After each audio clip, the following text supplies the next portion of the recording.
cette durée. De la techno des nuits parisiennes au cime des classements. Il y a eu les transmusicales de Rennes en 95, 20 ans à peine, des visages adolescents. Ça va continuer, ça vient maintenant.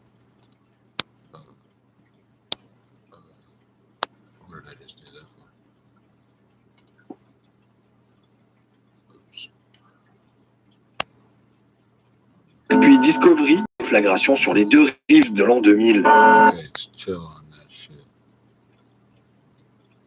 Dossiers les plus pénibles du pays.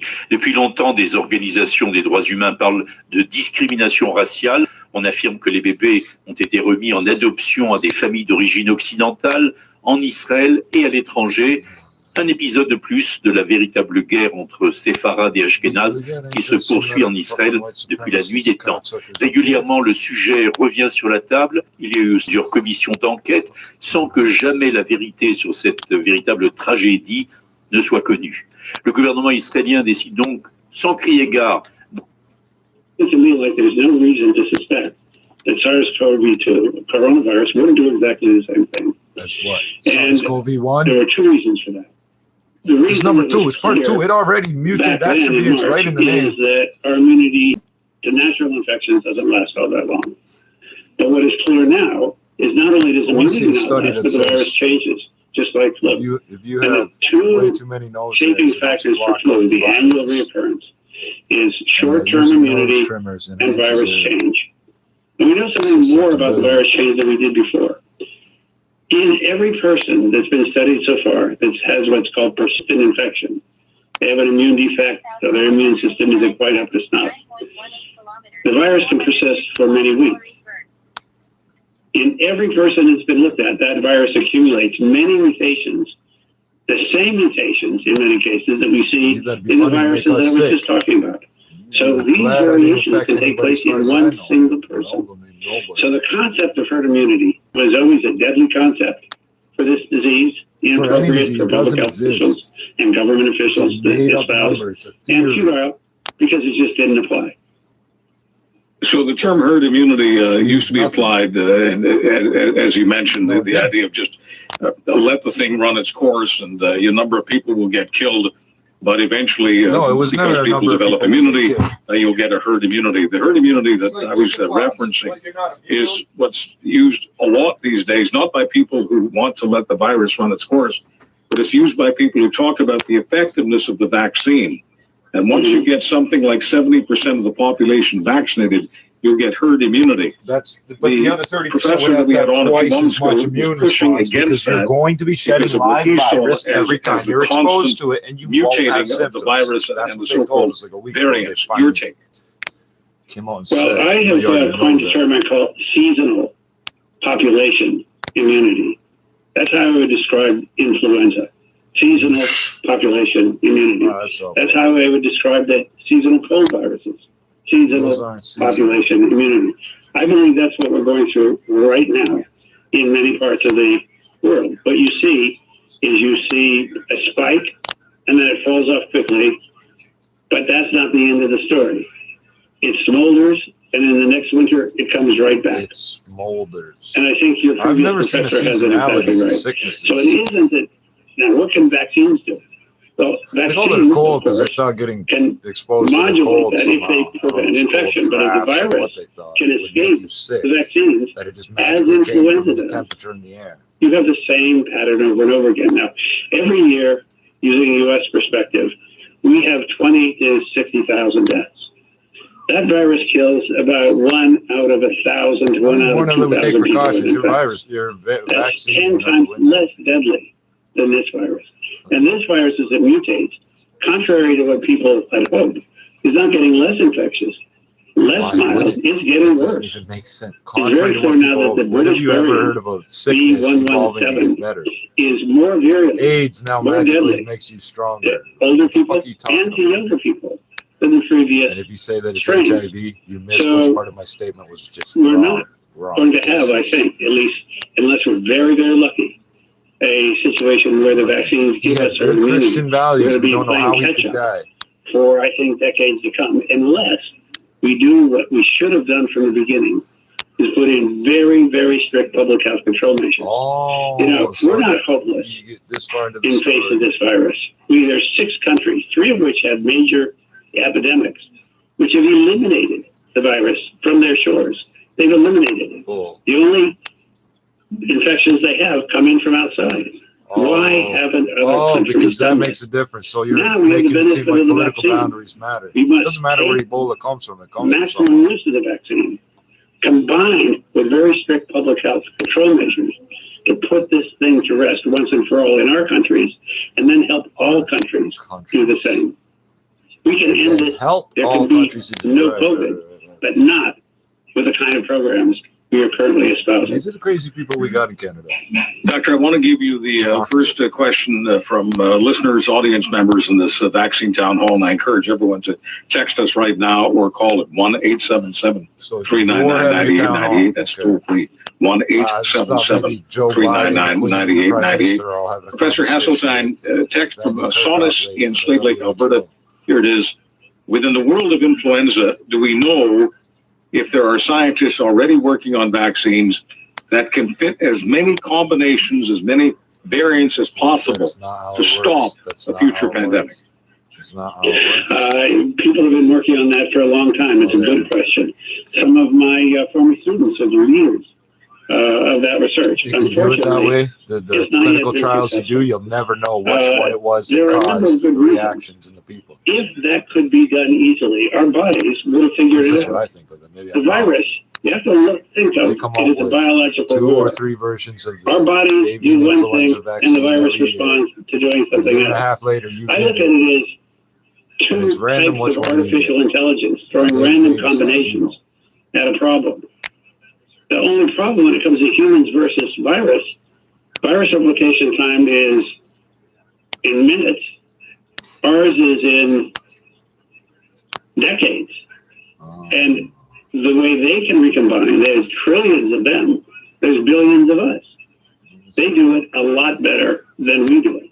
And for all of the time that there's been interaction between these viruses and human beings, the viruses have learned to hide their key parts. And I've worked for years on HIV. Many people around the world have worked on HIV.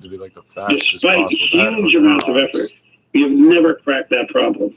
By the way, we haven't cracked it for neurons on a malaria, for tuberculosis, and for respiratory syncytial virus, and many of the common colds.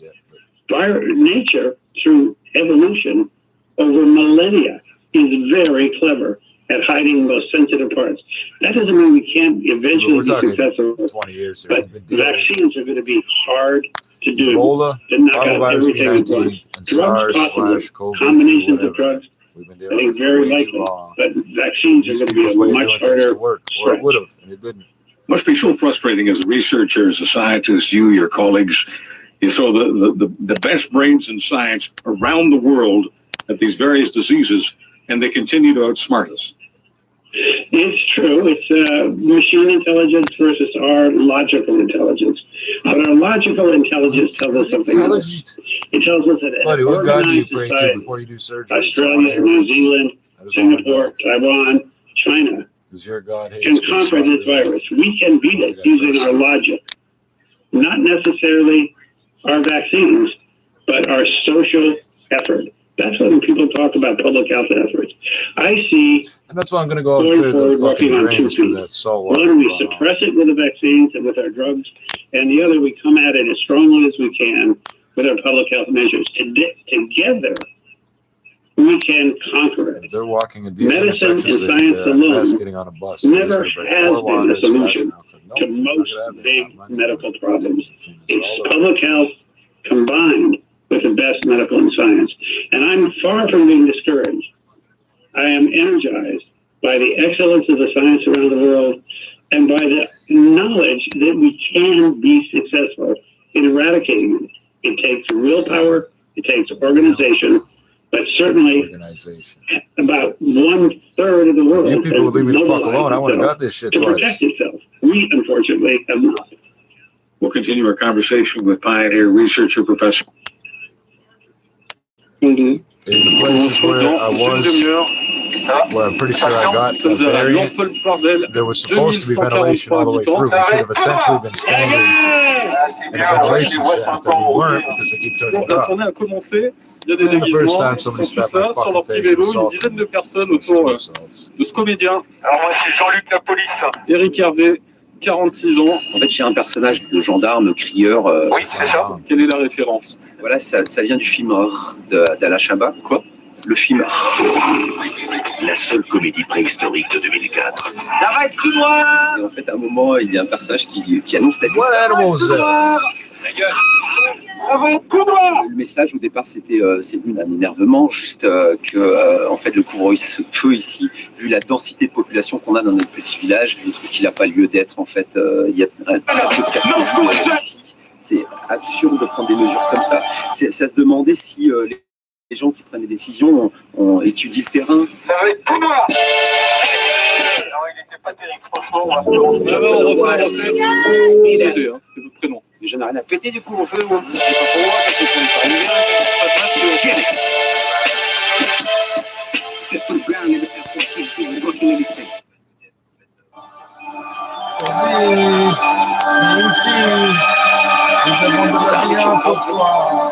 c'est sur le petit affaire, mais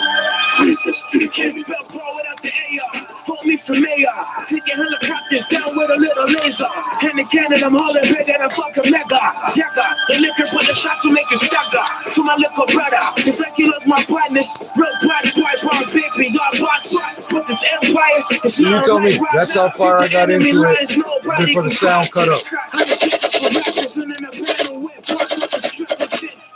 Like a bitch's with Extinction. Ready gang sick shit. Got me reading the word. No, my computer hates you smoking weed or something. Get your same murders. Niggas know I'm running through the streets of beef like the hamburger with the burner. No food surfing. Yeah, still M3G repping. Yeah, sitting in the vehicle, plotting on people. Taking your proud possession like a reaper. Kneeling with the hammer. Call it Tim Tebow. Holding on the hammer. Call it Home Depot. Everything I'm doing is illegal. Everything I'm doing is illegal. Kneeling with the hammer. Call it Tim Tebow. Holding on the hammer. Call it Home Depot. I'm at the bar ordering a Heineken. Waiting for the scene to fall back. I was timing him. Fronting him a double set of check me run 9 and 10. MGK a wild boy. Nigga, we some wild men. About to get alive again. Rifles like the Irishman. Used to come and bench. But Charlie was a rider man. Nigga try to end me for the money. Call a fireman to put my fucking flamer. Go ahead and try it then. By all means, do you. I'm creeping through the field shop of Solo. Cruising in the Subaru. Murder gang crew punch doors and give them bobos. You lose. Tell you what kind of like cool shoes. Listen, Junior is easy to hire shooters to whack you. Right now, I'd rather smack you. Don't even attempt, I won't tap you.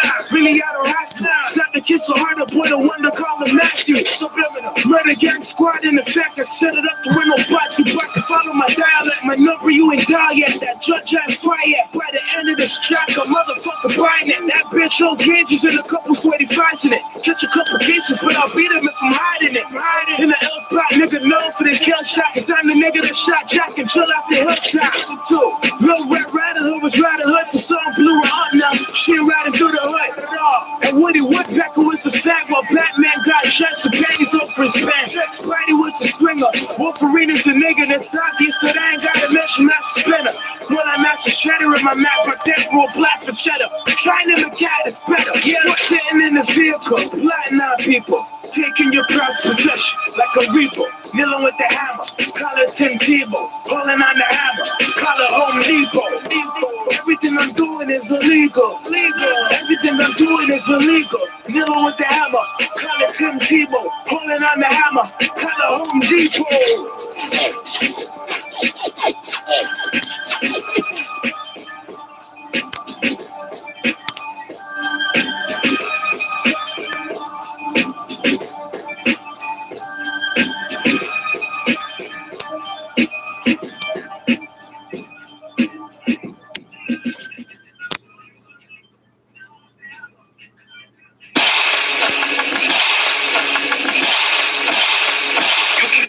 SickCell, nigga. I run the dot. Even when I'm OT, my nigga. I run the dot. Nothing gon' change now, nigga, when I'm under lock. Tell every rapper in this motherfucking city that I run the dot. I run this bitch that track and field. Race starts like you're not the only one packing still. Power couple stand on top of the hill like track and field. Little niggas too young for big mass like Happy Meals. Who the best there? Chocolate blood like we don't text there. In the cut, niggas go what? It's like a check staring. Niggas said boy gon' die, but couldn't get near him. Silence ain't got no sound, like a set hearing. I said before I'm a killer. If I drop a P, you'll see this rain like yellow. We was in the East Detention Project Bounce, that's out the count. When I used to turn myself in with an ounce. If you from the grind, I never would be announced. Back in 04, when Galloway ran the house, I was hectic. Nigga that said he was playing checkmate. You bleeding on the bench, we used to give you niggas headspace. One quarter over to get you out on the next day. Blood on my hand, yo bitch, that's how I get laid. Fucking with your shorty, get my breach like He-Man. Like Thomas and Train can't do it, like guess we can. Keep it 6, nigga, we keep 6. We can handle this like men or get us some G shit. Set tripping niggas, switching colors like beasties. The money that we putting on you, whether you read with, you'll see shit. When they did once, all I see is the snake ones. The cats I put work in their pocket and got no cake from. If a buzz ain't big and no 6 buzz, I'll make one. And if that shit don't come easy, nigga, I'll take some. Nigga, I run the dot. Even when I'm OG, my nigga, I run the dot. Nothing gon' change, no nigga, when I'm under lock. Feel like you're rapper in this motherfucking city that I run the dot. I don't know what the odds are they'll start with X1 again. X1 is 1. We did that last week. They started. Damn it. I know I'll come in on the last 2 minutes. No, I can't handle you. I can't handle you. Oh yeah, man.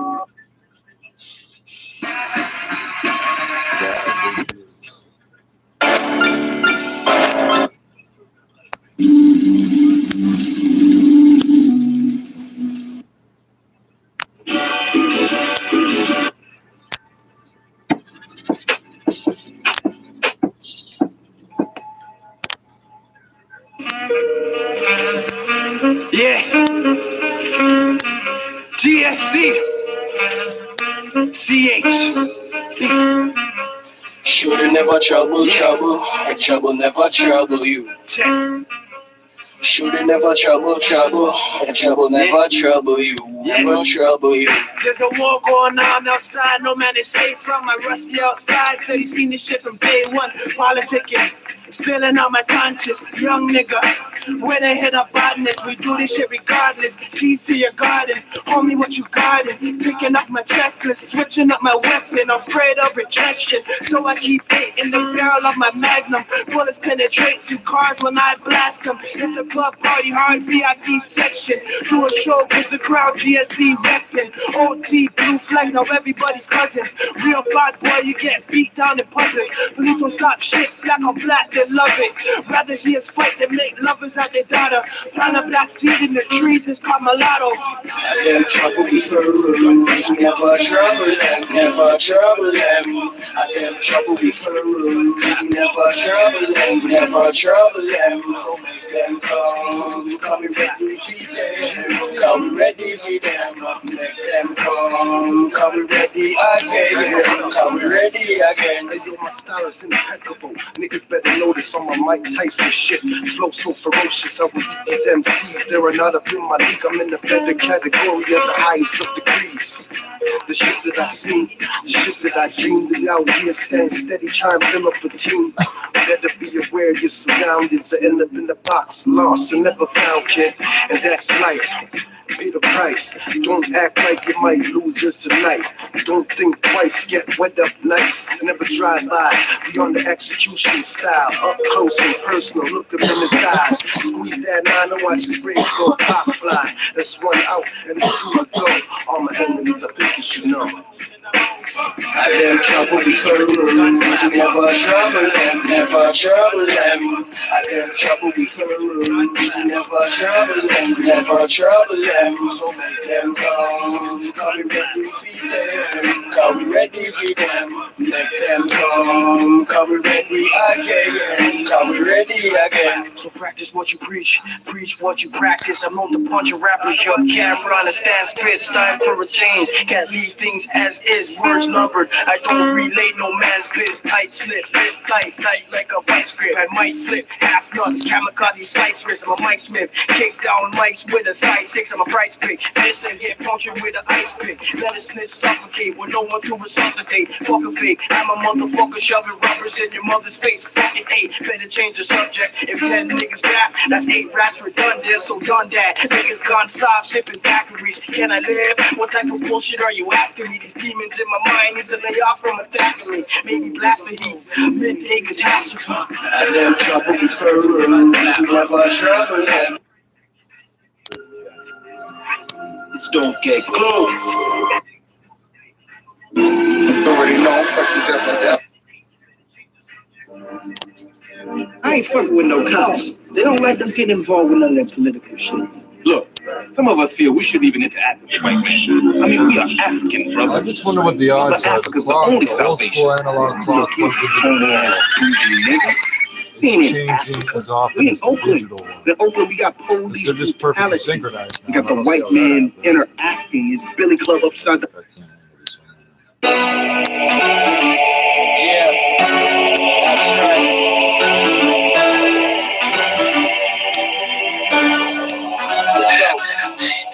And mama don't shit, raise no Twitter. You follow me just like the fan on Twitter.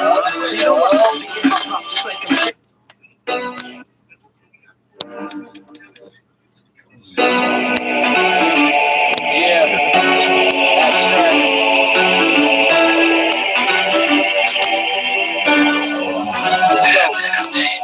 And mama don't shit, raise no Twitter. You follow me just like a fan on Twitter. You know I'm only getting my props just like a carrot top. So if you with me, mama don't shit, raise no Twitter. You follow me just like a fan on Twitter. You know I'm only getting my props just like a carrot top. So if you with me, get your goddamn hands up. Alright, listen in, teach you some discipline. That's T-R-A-K-T again. Still rip after dark, Bill Gates is fucking more Iron Man than Tony Stark. Call it the verbal bar.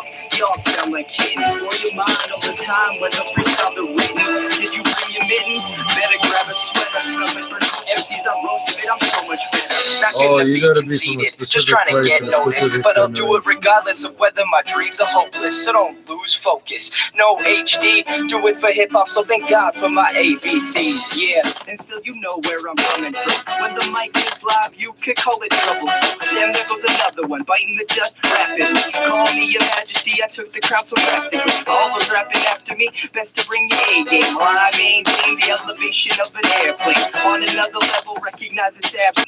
With the gods as our witnesses, let us pledge that the winner will allow the loser all the proper funeral rituals. There are no paths between lions and men.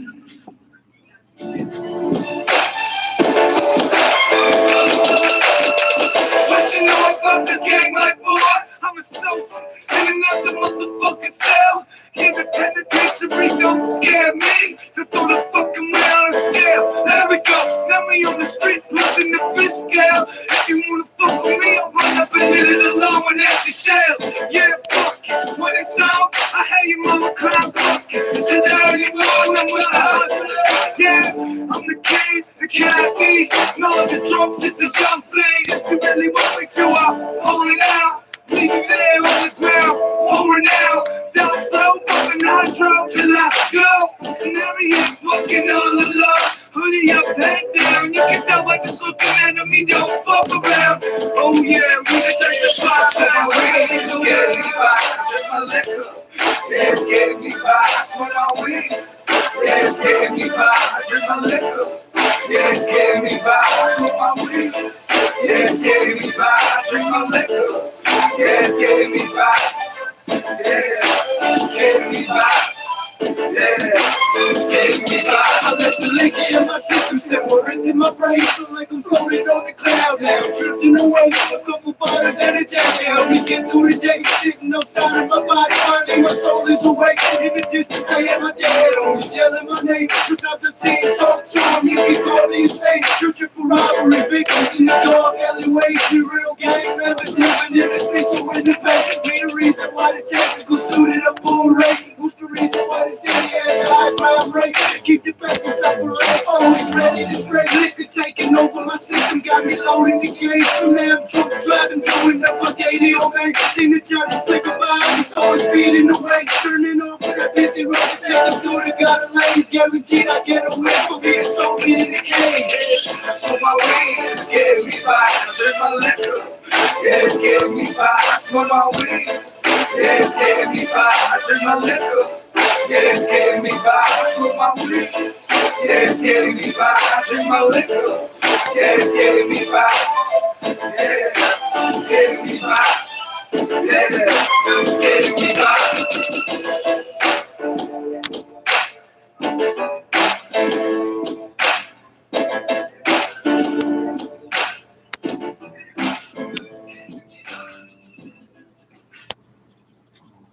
Going up in the wait a second, so understand that. Oh, that's a pathetic thing. Oh. Raised. That's not good. That's not good.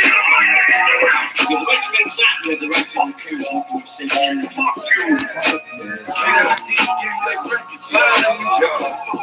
He bound to make the majors, he don't even like sports. He push free base by the book all day long. He said fuck school, instead of going to class, he left to cook the weight bin. Go back to the money stack. Losing thing is a dealer with feelings.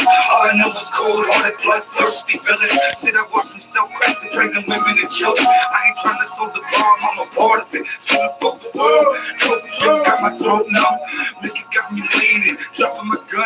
Got a question for the Lord, why someone always end up dead when we having fun? Through a rose on the casket, time to move on. This is where I'm from, a place of no return. A dead end block where the cracks serve. Yeah, it's cool signs, still a real of bonds. I know that's coming, I'm just waiting my turn. Yeah, I'm drunk, sipping into your bro. Count pennies, I blow hard. Yeah, I'm shack with the crack rock. Turn your baby mama's crib to a crack spot. From a block away, get a chopper's break. Better watch what you say, cause you can end up with some cells in your back like, have a nice day. I know this ain't no way to live where I'm from. It's the only way there is. Yeah, fuck it's the only way there is. All these other motherfuckers talking shit. Acting like they know this shit, make you money and never saw the rock in your life. True hustlers, boy, stand up. Ride, die, shit, keep riding. I know this ain't no way to live where I'm from. It's the only way there is. I know this ain't no way to live where I'm from. It's the only way there is. Never gonna stop riding, breaking the laws and freezing heaven like a pop fly. We facing the board, you won't be shot fight. I ain't taking a loss. My dog squeeze, that's some hot iron straight in the score. They could try to hot white, but you faded, you go on. Now your mama starts crying cause you faded, you Lord. Your body drop this outline, break the choke. The shotty pop with your outline, face to the wall. We can brawl or pop, holler, void to the wall. The straight swords, it's just pop bottles, breaking your jaws. You readers know we make it top dollar, baking it, Lord. Just crack slinging, see the block models breaking them off. I get a rock swallow when I'm taking the charge. But if I see them cops follow when we shaking them off. The kid is living in yards, the chambers before. We be a novel man, it's super dangerous. Doors walk, let it bang, let me walk in our cages. Slang every day till we walked in our cages. Walking my way, you talking, you great bitch. Talking your name till you're lost to the pavement. PK, so I'm astray, you're my prophet to say that your carpet's a pace and I'm heartless. Place dog lost in my brains. If you walk with a gangster, you're on to dangerous. 437, I know this ain't no way to live where I'm from. It's the only way there is.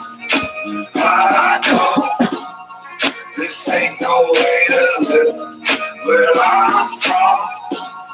It's the only way there is.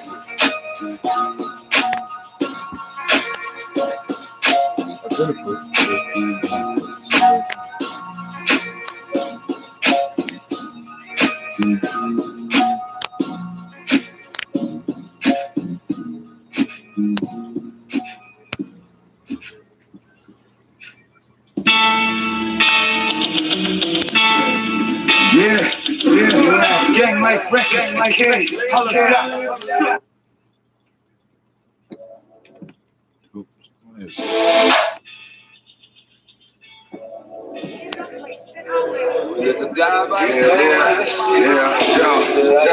Gang like records, the king.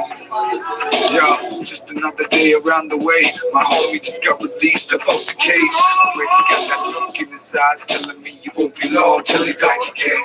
Yeah, it's a fucked up world that we live in. I swear when I close my eyes, I can hear the tears of my children. So in my seat, but it wouldn't hear me. Die by the cold of the streets. This here's the life of a G. Something that I never want you to see. I'm watching angels and demons fighting over me. Yeah, the wind gets to keep my soul eternally. They call this the struggle with life. All I know is around here it gets cold at night. There ain't no food in the fridge. Mama doesn't get paid this week. Yeah, the yelling again, so it's kinda hard to sleep. So I'm counting sheep. I'm counting how many times God don't answer me. These cold streets, only thing that welcomes me. Yeah, I'm listening to my heartbeat. Getting high, smoking weed. I hit the blunt, pass it to my dead homie. Sometimes it takes me a minute to realize that you ain't there. Spend a lot of time talking to myself like you're still here. Only thing I can do is pour my liquor on and send you my prayer. Just another day living in the hood. Just another day around the way. Feeling good today. I didn't die today. Just another day living in the hood. Just another day around the way. Feeling good today. Ain't much here to stay. It ain't unusual to hear gunshots on the block. Homicide detectives on the corner taping out the murder spot. The jack boys down the street saying, give me what you got. Little homie wants the rock. He hustle hard to get that watch, so we refuse to give it up. One shell from the clock, lay him on the box. Now someone else is wearing that watch. Yeah, it's a cold world, better learn to hold your own. Rush the next tombstone if they caught might be your own. Cause I'm a place explain. For some reason, even though the sun's shining over here, it still rains. Lord, forgive me for my evil ways. I fear I'll never change. I'll always be this way. For some reason, we just gotta learn the hard way. Me, I pop packs from Selkirk to Broadway. I be ripping for my city every day, all day. From your black flag cup, if you feel me. Gang life, motherfucker, till they kill me. Kill me. Just another day living in the hood. Just another day around the way. Feeling good today. I didn't die today. Just another day living in the hood. Just another day around the way. Feeling good today.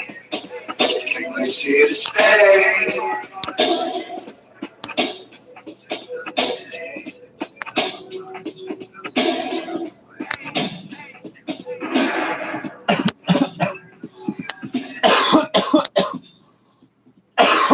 Oh,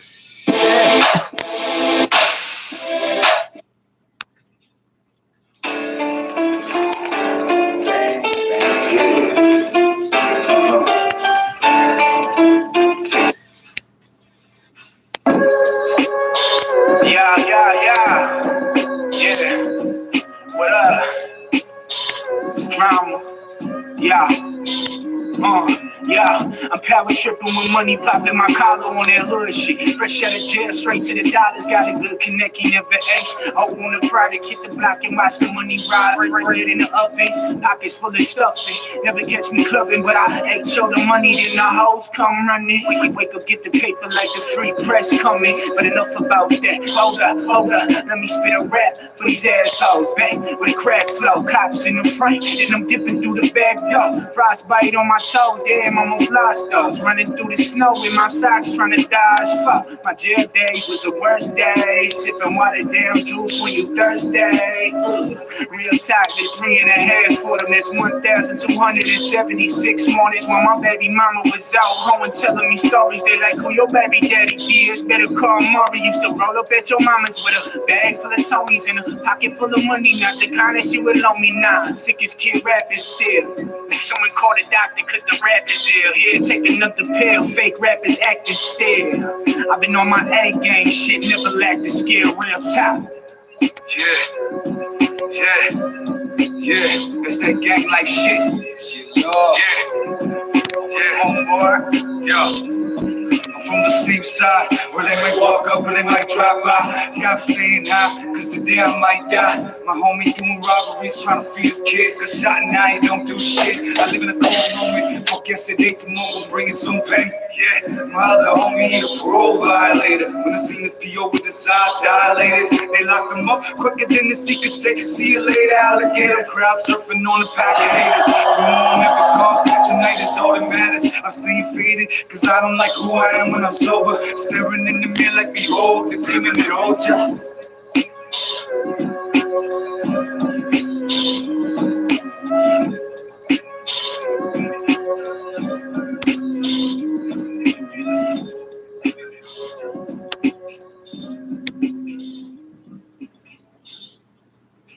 Yeah, I dream, well I'm wide awake. I might lose it all, that's the risk I take. Yeah, I dream, well I'm wide awake. Turn up the beat, I refuse to fade. Yeah, I dream, well I'm wide awake. I might lose it all, that's the risk I take. Yeah, I dream, well I'm wide awake. Turn up the beat, I refuse to fade. Yeah, I dream, he running out of options, swerving through the stop signs. So cracks that cash just to pass time. Black gun, black mask, get a 4-door G-Ride. Ooh, will it be like to live a G-life? All I know is sacrifice, long days, cold nights in the city where the dreams go to die. I'm puffing on the weed cause you gotta stay high. I'm stepping on the limit cause the gangsta die quicker.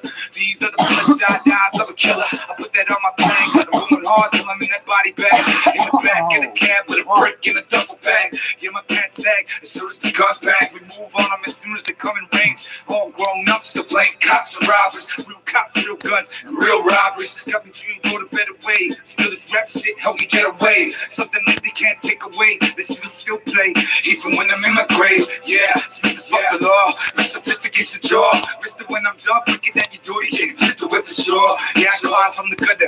Had to grind for my bread and butter. I'd rather die than let my family suffer. Fucking undercover, eternal slumber. My voice boom, like the god of thunder. From the slips to the keys, you ain't done what I done. You ain't seen what I've seen. I keep me in the streets when I'm serving these fiends. Yeah, the guns hold it. You don't really want to see the bell smoking. Yeah, I dream, well I'm wide awake. I might lose it all, that's the risk I take. Yeah, I dream, well I'm wide awake. Turn up the beat, I refuse to fade. Yeah, I dream, well I'm wide awake. I might lose it all, that's the risk I take. Yeah, I dream, well I'm wide awake.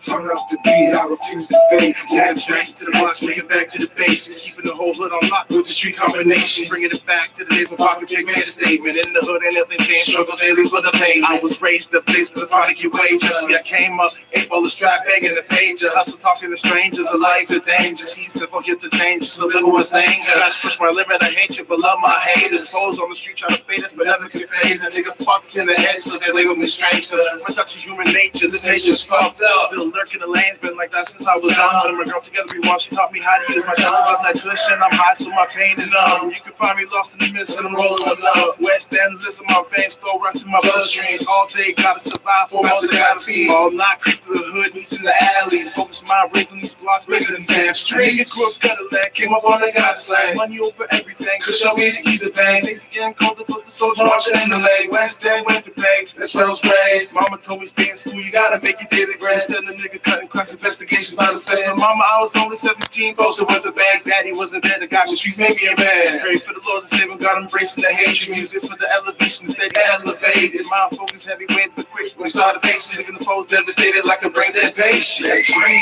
well I'm wide awake. I might lose it all, that's the risk I take. Yeah, I dream, well I'm wide awake. Turn up the beat, I refuse to fade. Yeah, I dream, well I'm wide awake. I might lose it all, that's the risk I take. Yeah, I dream, well I'm wide awake. Turn up the beat, I refuse to fade. Yeah, I dream, well I'm wide awake. I might lose it all, that's the risk I take. Yeah, I dream, well I'm wide awake. Turn up the beat, I refuse to fade. Yeah, I dream, well I'm wide awake. I might lose it all, that's the risk I take. Yeah, I dream, well I'm wide awake.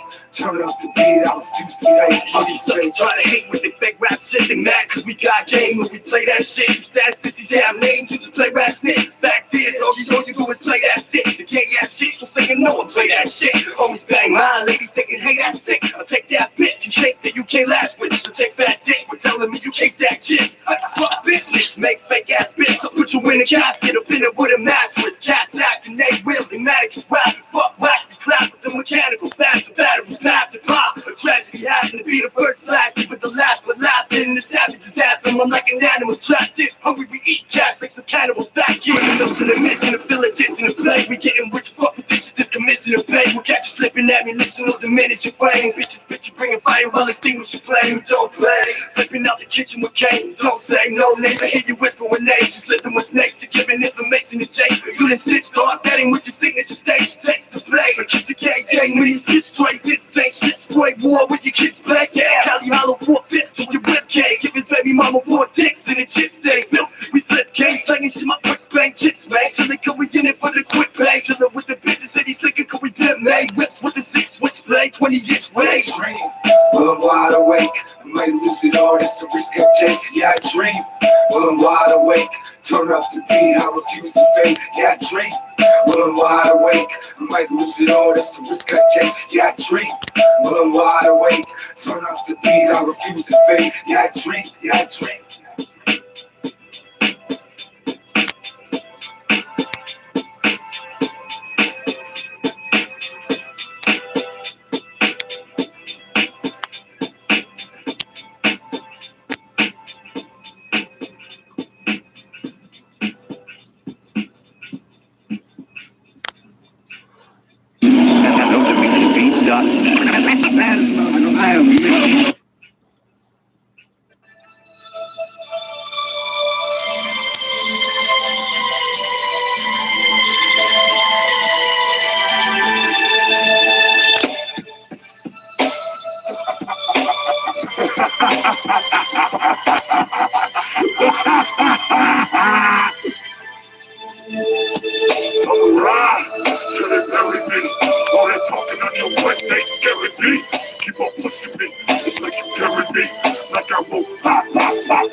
You wanna go when the crowded room, but I feel alone. He wants his mother who did die in his arms, and then they wonder why he acts so and causes others harm. They was even betting to get me back then. I was never supposed to be shit. Listen to be locked up or dead. Tell me how am I alive if you aiming for my head? Get the fuck out of here, y'all ain't killing shit. I was born for a greater purpose, and because of that I know I make you nervous. Careful, there's a demon lurking underneath the surface. I do this in the memory of my dog dead and deceased. Every scar, every tattoo is something to me. Yeah. I'm a ride, till they bury me. All they talk about some more crews are on the scene too. Not really causing a huge slowdown as you go by. Pretty lightly traveled out there right now. Construction has closed the westbound 401 collector ramp onto the South Allen, and then through the 410 and the express left lanes closed. A fire is shut down westbound Dundas west of Spadina. How about the money you save staying at home you spend on your home? Increase your living space, finish your basement. Call AGM now and get $5,000 off your new basement. Visit agmrenovations.com. Next report's at 12:01 with the forecast. Here's Natasha Renza. Hi.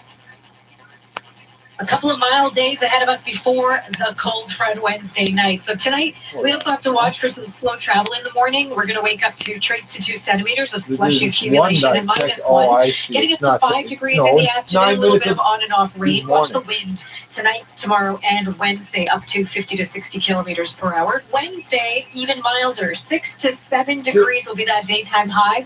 Light snow in the morning, switching to rain for much of the day. And then comes that cold front, and that means by Thursday morning, any wet surfaces have the potential to ice over. It'll be partly cloudy in the afternoon with a high of 0. Tonight, down to a low of -1 degree. So, am I supposed to try to turn this shit up or leave it or not? 2 degrees, feeling like -4. And in Pearson, partly cloudy, 1 degree, feeling like -4. 680 news time, But 11:50. I have less information now. I could have just run on the assumption that what I thought was going to happen was, hold on, is it going to be warm enough that all this shit drains off on its own or not? No one else seems to care. If it is, I'm not, there's no point in it. Island Crime, Gone Boys. Join award-winning journalist and host Laura Palmer for this investigative podcast, Season 2 of Island Crime, Gone Boys. Listen and subscribe for free with your podcast player and at frequencypodcastnetwork.com. Find your frequency. Sharon and Moe's Pay Your Bills contest On 98.1 CHFI. Is this Melissa Hatcher? It is. You've been diagnosed with Crohn's. You've got a naturopath, but it's not all covered by OHIP. Having this bill covered would be amazing. It's done, Melissa. You're just making 2021 that much better. 3 daily chances to win. Enter your bill at chfi.com and get ready to mark it paid in full. Darren and Moe's Pay Your Bills contest. Weekdays at 8 Better have something good for us. on 98.1 CHFI. Damn it. Gyms, restaurants, and hair salons are open again in York Region, but at least one mayor is calling for tighter restrictions for the newly designated red zone. Dining inside a restaurant, getting a haircut, going to the mall are all things you can now do in York Region. The red zone, that's the one red that's zone used is to good. welcome Mayor Frank Scarpitti. He does have concerns about capacity limits and wants to see tighter rules for the red zone. I think we do need to constrain. You just cut it all in half. Capacity, not only for Everywhere. health considerations, but to reduce the possibility of region Can hopping. we get the guy counting to move away from the door like at least 1 Capacity meter? of grocery stores from 75 to 50%, and big box stores and malls from 50 to 25%. The York Region Medical Officer of Health, Dr. Kareem Kurji, thinks the rules are fine the way they are. Vaughn Mayor Maurizio Bevilacqua is putting his faith in Kurji. We will take advice from Dr. Kurju, who's the expert in the field. If he feels that those restrictions are required, they will follow suit. Where we are. If not, I will The listen to experts the said expert. People in Toronto and Peel will have to wait at least a couple of weeks longer as they remain under the stay-at-home order. I'm Omen Qureshi. 680 news time, 11:55. Hiring can be challenging, but ZipRecruiter makes it fast and easy. We talked to Monica Starks, who needed to hire for a pivotal role at her company, GS.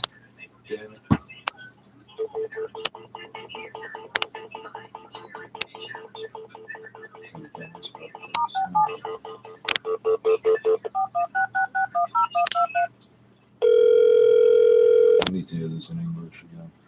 Welcome to Environment Canada for the service. Bienvenue au service météorologique d'Environnement Canada. For the city of Toronto, for the forecast for the next 7 days, press 1. The Environment Canada forecast issued at 3:30 p.m. Monday, February 22nd, for tonight, Tuesday, and Tuesday night. City of Toronto, for tonight, light snow, at times mixed, with rain ending early this evening, then cloudy and 30% chance of flurries. Snow beginning before morning. Wind southwest 30 kilometers per hour, gusting to 50, low -1. For Tuesday, periods of snow ending near noon, then cloudy with 30% chance of rain, showers. Snowfall amounts 2 centimeters. Wind west 30 kilometers per hour, gusting to 50. High 6, UV index 1, or low for Tuesday night, mainly cloudy, 30% chance of flurries or rain, showers early in the evening. Wind west 20 kilometers per hour, becoming south 20 near midnight. Low 0. Extended forecast Wednesday, flurries or rain, showers. High +4. For Wednesday night, cloudy with 60% chance of flurries. Low -7. What? Thursday, a mix of sun and cloud. High -1. For Thursday night, cloudy periods. Low -10. For Friday, a mix of sun and cloud. High 0. For Friday night, cloudy periods. Low -4. Wait, lower 0, high 0. With 60% chance of flurries. High +4. For Saturday night, cloudy periods. Low -1. For Sunday, a mix of sun and cloud. High +3. Normals for the period. Low -7. High +1. Just enough to fuck everybody's day up. I'm no further ahead.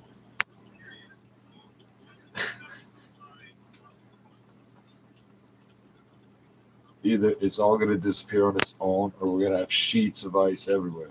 But At 680news.com/newsletters. And always be the first to know. Yeah, but you never send those. In what way does Aaron Truck Lexus go above and beyond? Really being there for you every step of the way. I mean, it's really nice to walk into a dealership.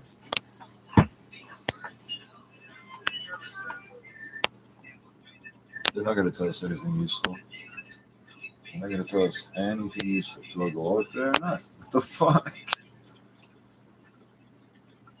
I was over there. Oh, that was useless. Useless.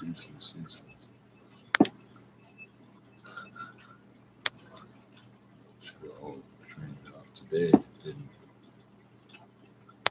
If what they said was true, it should have all melted today, and it didn't. So where the fuck are we? And I don't see snow and rain. It's like happening right now, and I can't see it.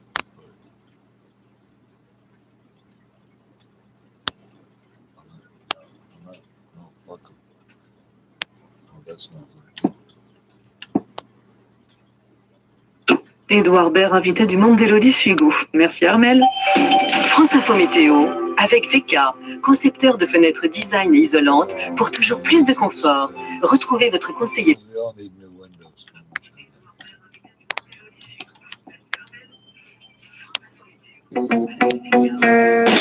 Tired of the same old political kerfuffles? Left, right and center is de notre humanité. Aujourd'hui, BBC World Service. CRW.com/LRC.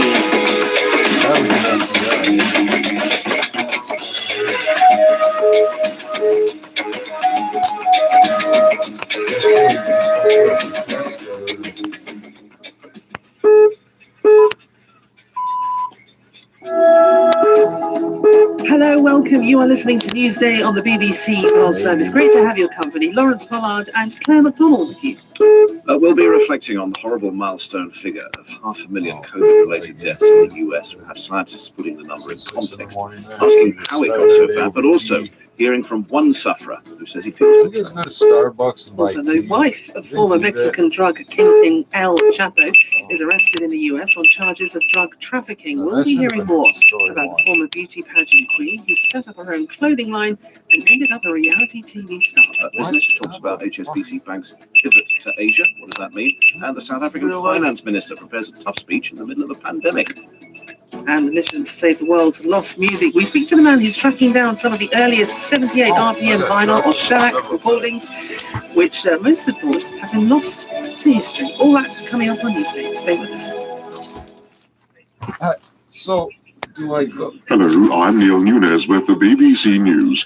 President Biden has made a somber address to the nation as the number of Americans who've died from coronavirus passed 500,000.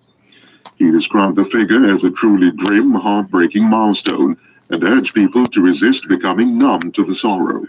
We often hear people described as ordinary Americans. There's no such thing. There's nothing ordinary about them. The people we lost were extraordinary. They spanned generations. Born in America, immigrated to America. But just like that, so many of them took their final breath alone in America.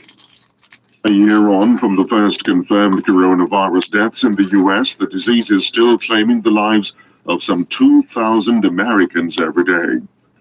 The Australian government has resolved a dispute with Facebook about news content. The two sides have been at loggerheads over proposed legislation which would force tech companies to pay to use news content in Australia. From Sydney, here's Shana Khalil. Facebook's decision to restore news pages in Australia has come after the government agreed to a number of amendments to the proposed News Media Bargaining Code, a law that would force tech giants to enter into negotiations with news outlets over payment for content shared on their platform. In a statement, Facebook said the government has addressed the company's concerns about allowing commercial deals that recognize the value the platform provides to publishers relative to the value it receives from them.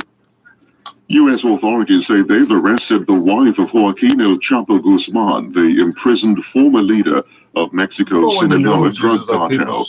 Emma Cornell was detained at Dulles International Airport and is expected to appear in a federal court in Washington. Alex Ritson reports. Ms. Coronel's face became known around the world when she attended nearly every day of her husband's 3-month trial in a New York courtroom 2 years ago. There were suggestions that she was deeply involved in his business and even helped plan his escape from prison in Mexico in 2015, but the US authorities let her come and go freely. Now she's been arrested and charged with drug trafficking and will appear in court on Tuesday. Her husband was convicted of drug smuggling on an industrial scale and involvement in multiple murder plots while leader of the Sinaloa drug cartel. A military inquiry in South Korea has found troops missed 8 chances to catch a North Korean man crossing the border between the two countries earlier this month. The man spent over 3 hours in the heavily guarded border area without being spotted. The military says it will strengthen its operating procedures as a result of its investigation. World news from the BBC. Yeah, I thought I read somehow a special plane carrying a consignment of Ebola vaccine has landed in Guinea. A dust storm in the Sahara forced the aircraft off course on Sunday when it was diverted to Senegal. Vaccinations are to begin in Guinea's capital, Conakry, on Tuesday. 3 major nature conservation organizations have warned that nearly a third of freshwater fish are at risk of extinction. Freshwater fish provide the main source of protein for 200 million people across Asia, Africa, and South America, and livelihoods for 60 million. Helen Briggs has this report. More than half the world's fish are found in lakes, rivers, and wetlands, from carp and minnow to giant catfish. They face a number of threats, including pollution, unsustainable fishing, and the damming and draining of rivers and wetlands. Conservation groups say 80 species are known to have become extinct, 16 in the last year alone. In UK waters, the sturgeon and the burbot have vanished, salmon are disappearing, and the European eel remains critically endangered. According to the WWF, much of the decline's driven by the poor state of rivers, mostly as a result of pollution, dams, and sewage. The cost of scrapping Mexico City's planned new international airport will be higher than building it, according to the country's public spending watchdog. The Federal Auditor's Office says the bill for canceling the project is likely to reach $16 billion due to legal fees and financing charges. The American Space Agency has released stunning videos of its Perseverance rover landing on Mars. The movies cover the final moments of last week's dramatic descent to the Red Planet, up to the point where the robot's wheels make contact with the ground. NASA also captured the Martian wind blowing across the rover's microphone, the first audio recording of sounds on the planet. BBC News. You just won't. Thanks indeed for the latest. Hello, this is Newsday with Lawrence and Claire. They got Shorty. Now they've got Mrs. Shorty as well. America arrests Mrs. El Chapo Guzman, wife of the drug kingpin Shorty Guzman. We'll find out more about her and how she became a reality TV star. Also, we'll be hearing about South Africa's economic prospects in mid-pandemic. A difficult speech from the finance minister as he announces a budget at a time of economic turn-down. Business looks at HSBC Bank, Hong Kong and Shanghai Bank is pivoting back to Asia, as its name might suggest. We got the sport, also saving the 78, those very, very old records from all over the world. A lovely report on the way in about 20 minutes' time.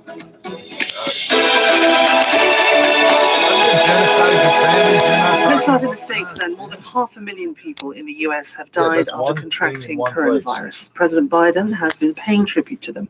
Today we mark a truly grim, heartbreaking milestone. 500. Yeah, except I've heard it a whole bunch of times. All that. En France, c'était attendu un confinement décrété dans le sud du pays pour les 2 prochains week-ends. Ça concerne les zones urbaines du littoral des Alpes-Maritimes. Mesure de lutte contre la propagation du Covid-19, car dans le département, tous les indicateurs sont dans le rouge. C'est la première fois qu'une mesure de confinement territorialisée est adoptée en métropole, mais c'est justement ce que demandaient de nombreux élus, Aurélien de Vernois. L'insatisfaction d'avoir été enfin entendue par le gouvernement, voilà le sentiment dominant parmi les élus des Alpes-Maritimes.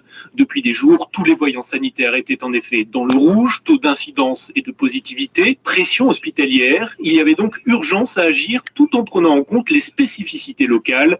Marine Brenier est députée Les Républicains du département. Les situations ne sont pas les mêmes dans toutes les zones de France. Dans l'ouest de la France, il semblerait que la situation sanitaire soit très largement maîtrisée pour le moment, donc territorialisée, c'est fondamental. Une évidence également pour le maire de Metz, François Grosdidier, dont la ville fait elle aussi face à une flambée de cas, mais s'il se félicite de la décision gouvernementale, il réclame encore davantage de marge de manœuvre pour les autorités locales. Enfin, il y a une ouverture dans les Alpes-Maritimes. Il était temps qu'on y vienne. On avait eu quelques semaines en octobre où on avait entendu la prévalence du couple maire-préfet. Et ça avait été abandonné pour revenir à cette forme de centralisme bureaucratique. Face à la frustration des élus locaux, le gouvernement a donc voulu donner des gages de responsabilisation. Il est d'ailleurs resté volontairement en retrait lors des annonces concernant les Alpes-Maritimes. C'est la fin d'une institution dans le quartier latin au cœur de Paris. La mythique librairie Giberjeune va se... So I'm living testimony that it's real. I just think it's abhorrent that someone would downplay a virus that could, stick in you for life. I had the virus in March and I'm still suffering from the effects of the virus. My respiratory system may never be the same, even though I recovered from it. It's just an impossibility for anybody, to me, to not protect themselves from, becoming, a victim of that virus, just like I did. I just can't believe that this whole world is not protecting themselves from having, contacting this horrendous virus. And as a pastor, to have problems with your lungs, I mean, how has that impacted on you talking to people in your community, giving sermons? Yeah, it affects me a lot since I've recovered, because at times I need to be a lot more forceful with my voice and raising it and, making pleas for whatever reason. And when I do, my voice, I can tell when it's weak, it starts to crack and I start to cough. So I know I'm not fully recovered from it. As a matter of fact, there's a syndrome related to it now. And the Frederick Memorial Hospital here in the city called me to discuss that syndrome. People having nightmares and having various after effects of recovering from the virus is quite prevalent now. That's one thing we don't talk about, the after effects of, someone who has had the virus, been in trouble, and may never recover or is very slow recovering. Well, I wanted to ask you about that because I just wanted to ask you about that, Pastor, because we heard Joe Biden, President Biden there, saying that more Americans have now died of COVID than in the First World War, the Second World War, and the Vietnam Wars and Korean Wars combined. Do you think the impact of this pandemic will be as lasting, as seismic on society as the impact of those wars had been in the past? Well, certainly. We may never be the same. There's a new normality. We may never stop wearing masks. We may never stop distancing. We may never stop being, afraid of attracting this COVID-19. And now it's starting to mutate into other viruses that, maybe there won't be anything that you can take for it. So people better understand one thing, and that's it. That this virus is real, it can kill you, and even if you live, it can be quite debilitating. Reverend, we will have to leave it there. Thank you so much for your time. Greg Lewis there, Reverend Greg Lewis from Milwaukee's St. Gabriel's Church of God in Christ. We'll hear from an infectious disease expert later on Newsday who thinks 40% of the deaths could have been avoided had different decisions been taken in the US.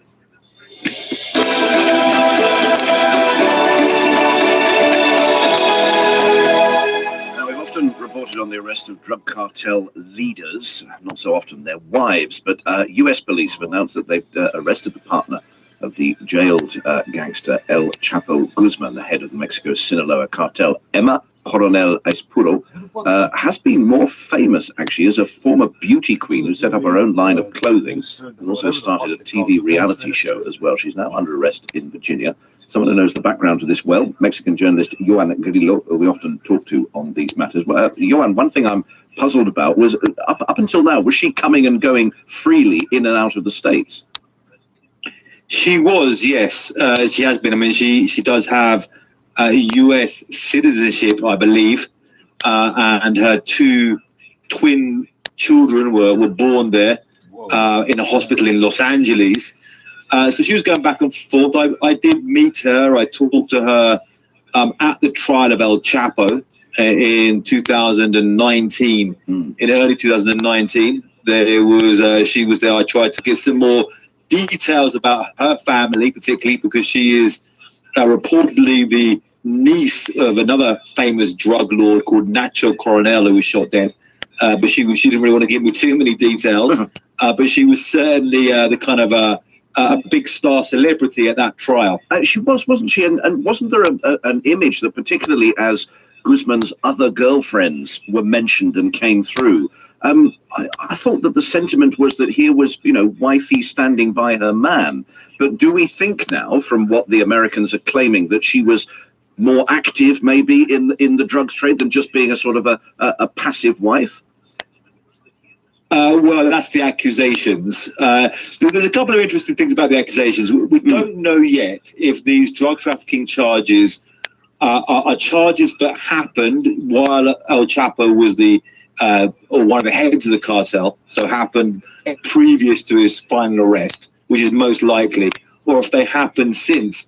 One of the things is this investigation is apparently being done by the FBI out of Washington, as opposed to the Drug Enforcement Administration, who are the ones who really went after Chapo. So it's kind of a different agency involved, which is confusing things a bit. And also we see a new Biden-era appointee, an acting assistant attorney general, the one who announced this. So maybe a new figure as well, kind of making a splash here. But the accusation is that she was in conspiracy to traffic crystal meth, heroin, cocaine and marijuana. Now, these conspiracy charges doesn't necessarily mean you touch the drugs, but you could have moved money or somehow been involved in this international conspiracy to move the drugs into the United States. One thing I wanted to ask was going back to Guzman himself. At the time, I remember the question after he was sent down was always, well, what does this mean? Does he just get replaced by someone else? In terms of the cartel and their patch, their area of Mexico, has that happened? Has Guzman and that operation just been taken over by someone else? Remove the man, but the problem remains. There's still money. Absolutely. I mean, and then some of the real powers in his area are his sons. Various sons. He's got many children, El Chapo, and a group of his sons are known as Los Chapitos, the little Chapos, and they've become really powerful players. They kind of rose up and fought off the Mexican army in a very infamous incident in late 2019. So yeah, absolutely, drugs are still moving in massive quantities by various traffickers, including his sons, and the murders tragically carry on at high levels here in Mexico. I'm sure. Listen, many thanks indeed. Joan Grillo, Mexican journalist, on the arrest of, let's give her her own name, Emma Coronel Espuro. She doesn't always want to be known as Mrs. Shorty, does she? But it's a nutty title, isn't it? Yes. Let's get all the sports news now. James Gregg's here. Morning. Good morning to you, Claire. One Premier League game last night, first of all, to report back on. It was the most one-sided game I've ever watched, I think. But as we all know, it's not how, it's how many. Brighton dominated Crystal Palace, but ultimately they ended up losing 2-1. Congo-eligible Jean-Philippe Matete and Christian Benteke with the goals for Palace. In Italy, Juventus beat Crotone 3-0. They're in third. Ronaldo scored twice. What a surprise. Elsewhere, Sevilla. Did you get 3 or 4? Here is Charles Adler. Sure, is the guillotine comment a stupid comment? Of course it is. What the fuck's going on now?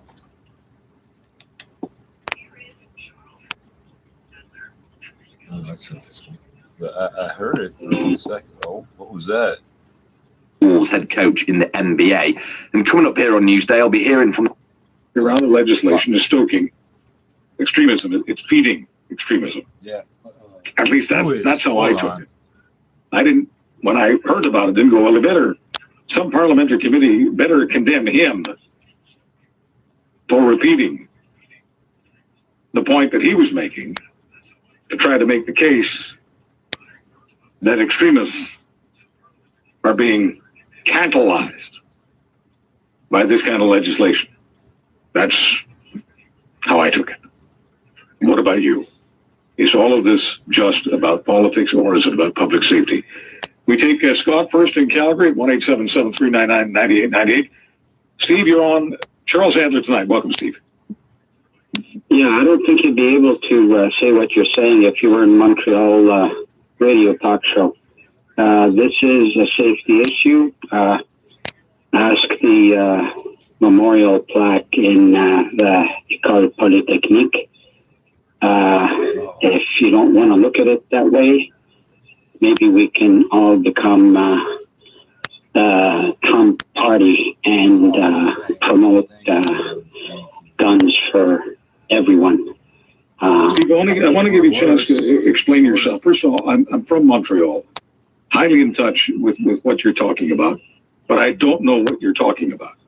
I don't know why you mention École Polytechnique as sort of a reason why some people feel that this legislation is only about politics. So help me understand what you're saying. Well, I was born in Montreal, went to McGill there, so yeah, so and gotten a couple of science degrees. So I'm mentioning this because the people or the women that died, even if you think that this will not help them, help to bring them back, at least to put some sort of safety pin on people owning guns. I believe that guns kill people and not people that kill people. If you want to promote everyone, because we're out here in the West, everyone should have a gun and be happy. Which part of the West? Is that what you heard me say, that everyone in the West should have a gun? You said that there's not... I'm trying to be honest with you here. Is that what you're saying? That's what I'm saying? Deter safety. This legislation does not deter safety, and I disagree. Well, Steve, if you want to use the lives of women who were slaughtered by an insane person to basically back up what you're saying, that's fine. But I just think it should be said that way. That you really have no idea whether this legislation will accomplish anything, but you're thinking about those women, and because you're thinking about those women, you want any kind of legislation that deals with guns. That's essentially your argument. Or on the side of safety. Got it. Okay, I appreciate that. Thanks very much. By the way, folks, just so you understand very clearly, this is why many conversations about sensitive issues like this are not had. Because the demagoguery is that if you disagree with this issue, you disagree with the government's take on this issue, if you think they are just playing politics, you clearly don't care about the lives of women. And you clearly can't care about the lives of those should have had guns. Women. My and so many people in my business, our business that you're exposed to right now. So you know what? I don't one of them would have got him. That's just I don't need this. I don't need to create a forum for people to accuse me of not caring about the lives of innocent women that were stolen from them by that madman. Of course, the problem with the discussion, I think, is self-evident. It's a dishonest discussion. It's an absolutely dishonest discussion. If I were to say that, how on earth can you be for people getting licenses to drive? When a guy named Marco Muzzo, rich guy, got off a plane, sauced, got behind the wheel, and mowed down children. What's his license? In light of that event, and in light of those children losing their lives, how on earth can you still advocate that people have driving licenses? Now that would sound, I think, on the face of it, like a ridiculous argument to a lot of people. I think. I share that with you. Cloverdale is next in British Columbia. This is Kevin on Charles Adler tonight. Parking lots. That's the thing that bothers me. You drive to the place to get drunk, and then what? Hey, thanks for having my call.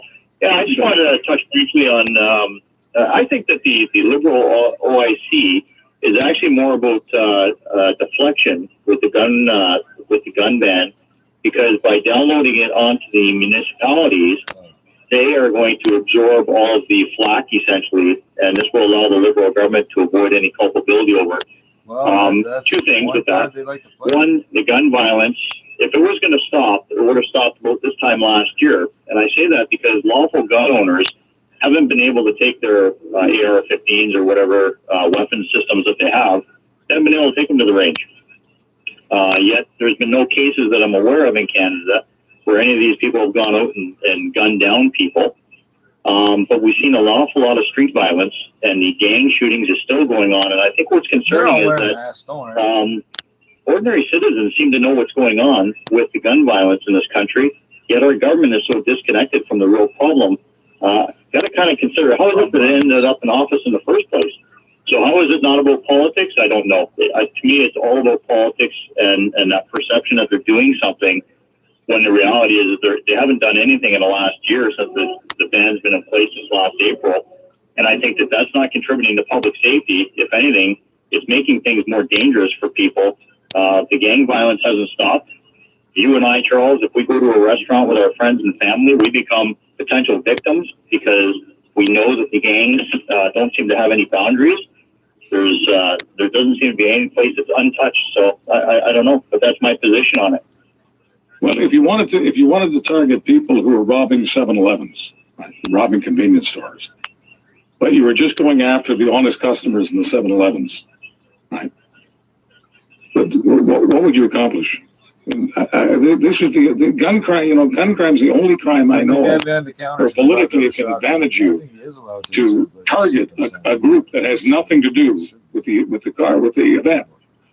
What does the average responsible gun collector have to do with a thug who wants to deal in drugs and guns? How are the two connected? Well, the reality is they're not connected, but the government is leading us to believe that the honest, law-abiding citizen is part of the problem here, when that's not true. And I think that you could probably talk to anybody in law enforcement across the country that would probably disagree with the fact that lawful gun owners are the problem. It really isn't true, and I think it's a form of fear-mongering by the government because they're desperate, because they've just basically, I think it was last week, Mr. Trudeau had said that they want to actually be lighter on sentences for firearms-related offenses. Now, how do you do that if you want to contribute to public safety, yet you're not doing that? You're doing absolutely everything opposite of what you're speaking. And that, to me, is very troubling. Kevin, thank you very much. We're out of time on this segment here, but we'll continue the conversation about this. Is it about public safety or politics? 1-877-399-90. I really likes pretending. Me too. I like pretending, but I'm not. Just don't agree. Tuesday, March 2nd. I just want to tell everyone how proud I am. New Amsterdam returns. We've been through hell together. Things. I'm not sure how comfortable I am with you misappropriating something, but it's almost. The lyrics are very simple. My back hurts from working the field. Mother, the children are beggars. Repeated again and again. And it's just a wonderful guitar piece. The vocals are gorgeous. And this is just an example of a song I just felt was so powerful. It really needs to be heard by everybody.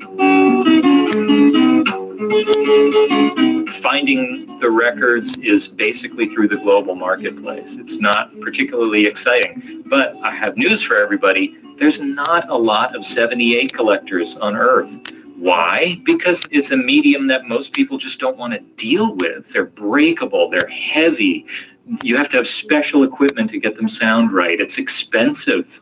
You know, there's many factors why people would just sort of immediately stop right there. Why I decided to go into it was simply because I wanted to hear this music that was unavailable. That was the only way to hear it, was to find it. And thank you for sharing it with us, Jonathan Ward, who basically explains to us why we're missing out not playing 78s anymore. Although I have to say, I think at home I've got a turntable I can play a 33 and I can play a 45, but I don't think I can play a 78. Can you, Claire? No, I'm exactly in the same position. No, 78, I think you'd have to go and buy, I don't know, do they make them anymore? Because you have to go retro, you probably would, wouldn't you? They all used to do it, didn't they? Yeah, no, Yeah, I can't listen to wax cylinders either. Less of us and more of Jonathan's music. This is Congolese Rumba from the late 1950s off a shellac LP 78. It's a recording made in Kinshasa, the group San Salvador.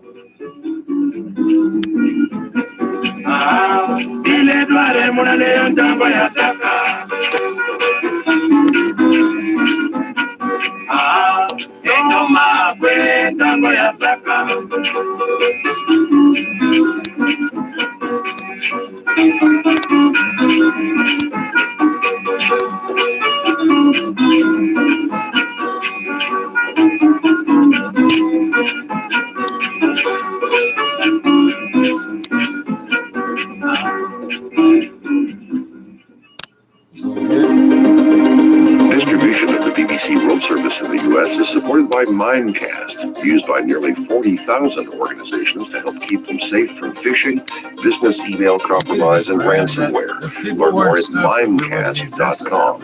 And new, providing an online evaluation and... Because people are stupid, we need companies like that around to fix stupid. Fish.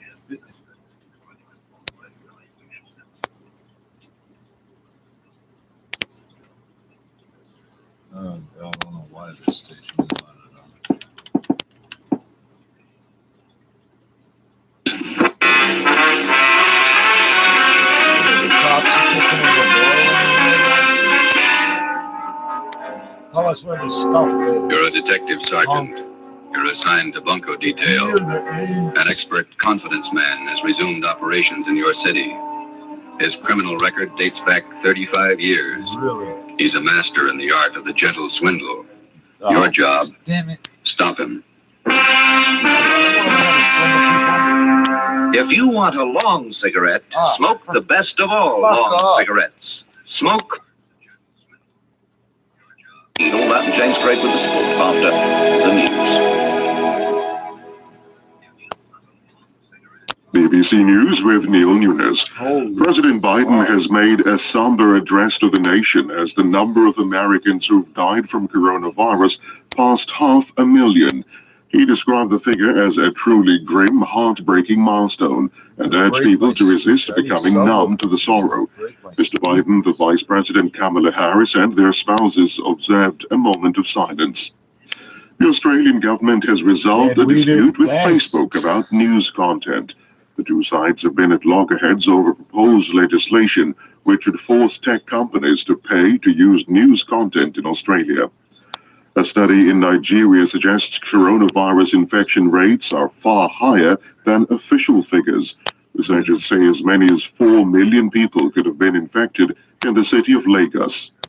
U.S. authorities have arrested the wife of Joaquin El Chapo Guzman, the imprisoned former leader of Mexico's Sinaloa drug cartel.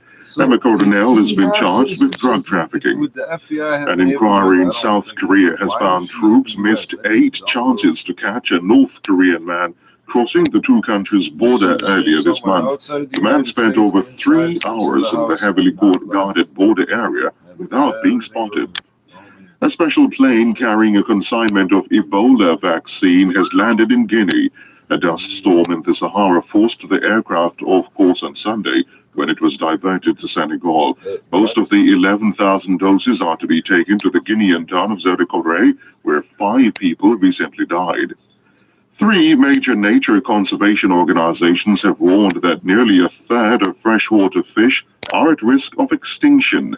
In a new report, they say the fish face a number of threats, including pollution, unsustainable fishing, and the damming and draining of rivers and wetlands. BBC News. Thank you very much for the latest update. Hello, welcome back. We are Newsday from the BBC World Service. Lawrence and Claire with you today. Thanks for joining us. Coming up, we'll have the latest on the DRC and the killing of that Italian ambassador. We'll also talk about dying languages in Africa and how to save them. How do you farm a locust? Answer, you get up early. I'm going to be talking to a woman who's come up with this incredible way of, basically getting rid of locust swarms that are devouring crops and using them as feed for animals instead. It's an incredible tale. She's joining us live, and we'll play you the sound of the planets. There may not be life on Mars, all over the place. but there is wind. You'll hear Every single one you can get.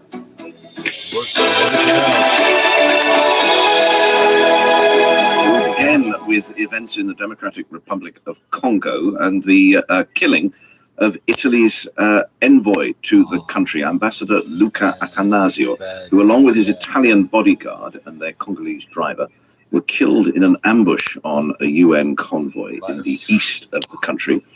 Emery Makumenu of the BBC is live on the line from Kinshasa and has been covering the background to this. And Emery, first off, can you sort of just explain for us, was it safe to be where the ambassador was or not? Because there's sort of conflicting reports about whether he needed more security, less security. That's obviously a big question. What's being said about that?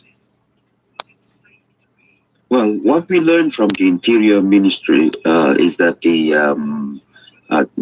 were not aware that the ambassador was in the North Kivu province, but the World Food Program is telling us that they did inform the authorities, and the area was travel advisory, so people could move around without any escort.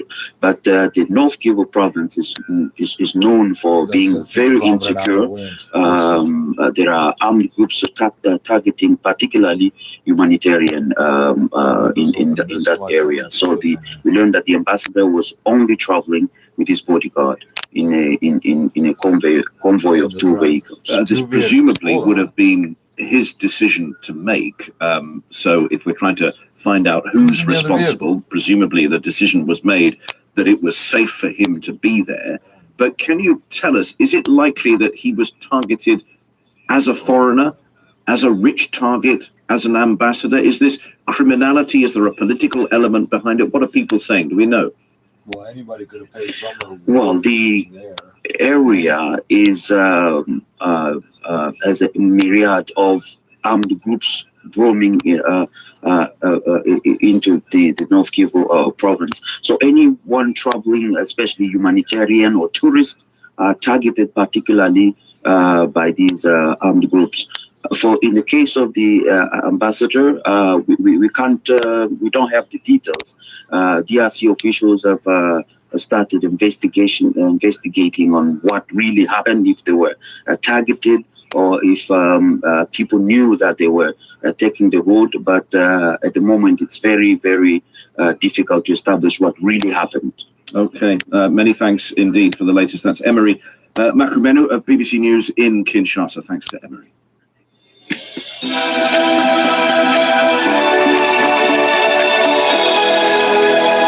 Newsday, BBC World Service. Now, back in 1953, UNESCO, that's the UN's educational, scientific and cultural body, underscored the importance of educating children in their mother tongue. Yet almost 70 years since that statement, most African countries continue to use former colonial language. Globally, there are an estimated 6,000 different languages.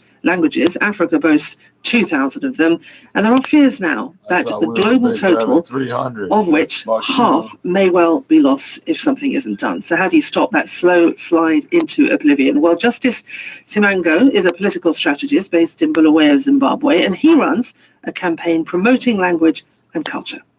I must say, if you look at where I am here in Bulawayo in Zimbabwe, traditionally we have 16 official languages, including English.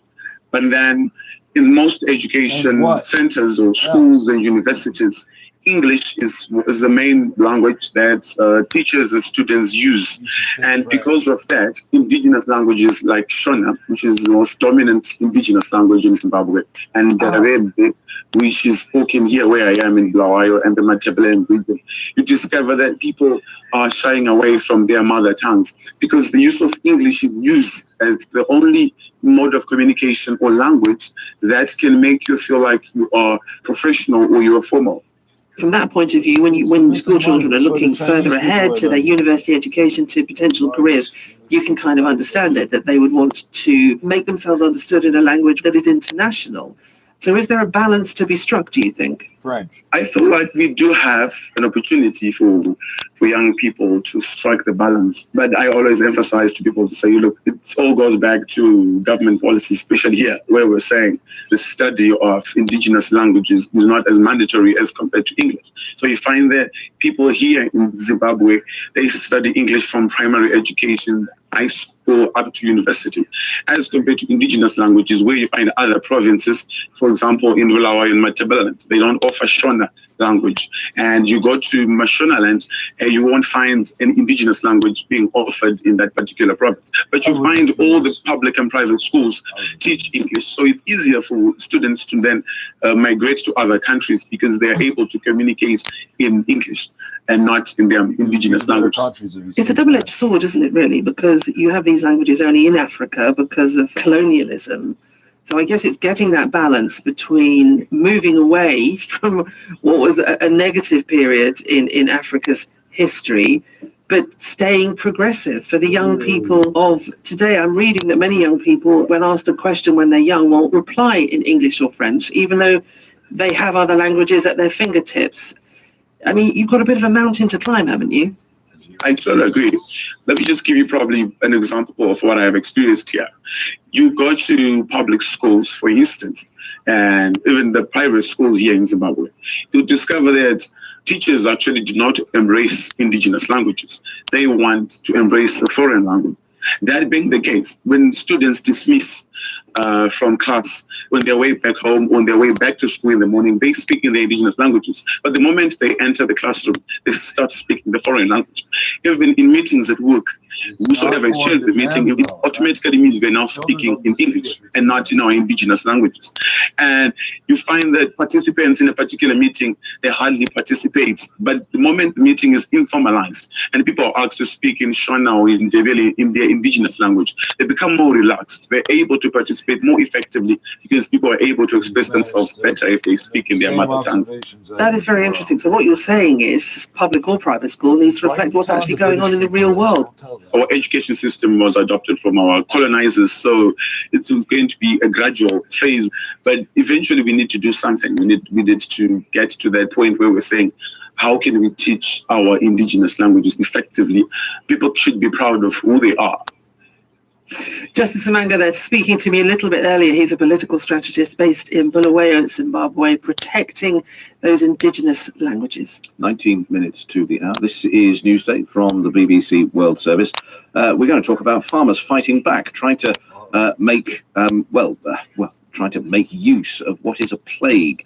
Those flipping locusts that have made such misery for people in East Africa. Kenya at the moment seeing the worst local infestation in decades. The swarms, which begin in Yemen, cross the water and then come through Ethiopia and the Horn, they're destroying food supplies and livelihoods. And if you've ever sat and wondered, well, what's the good of a locust? Well, here's someone who tells you what you can do with a locust. Laura Stanford is the founder of The Bug Picture, which is the company behind this idea, and you're going to tell us more. Laura, welcome to the program. So what do you do once, first take your locusts, right? So you've got swarms. What do you suggest people do? Yeah, thank you so much for having me on the show this morning. So through our program funded by the Dunedin Emergency Funding, we are mobilizing communities in the northern parts of Kenya to go out and harvest the locust, to see it as a seasonal crop that is plaguing them essentially, and that can be sold back to us at a set price so that we can process it and upcycle it into animal feed for sale on the so market. it's you who do the processing. Want to buy so all you're asking Yeah. people to do is to how do you capture locusts? When's the best time and what do you do it with? Anyway.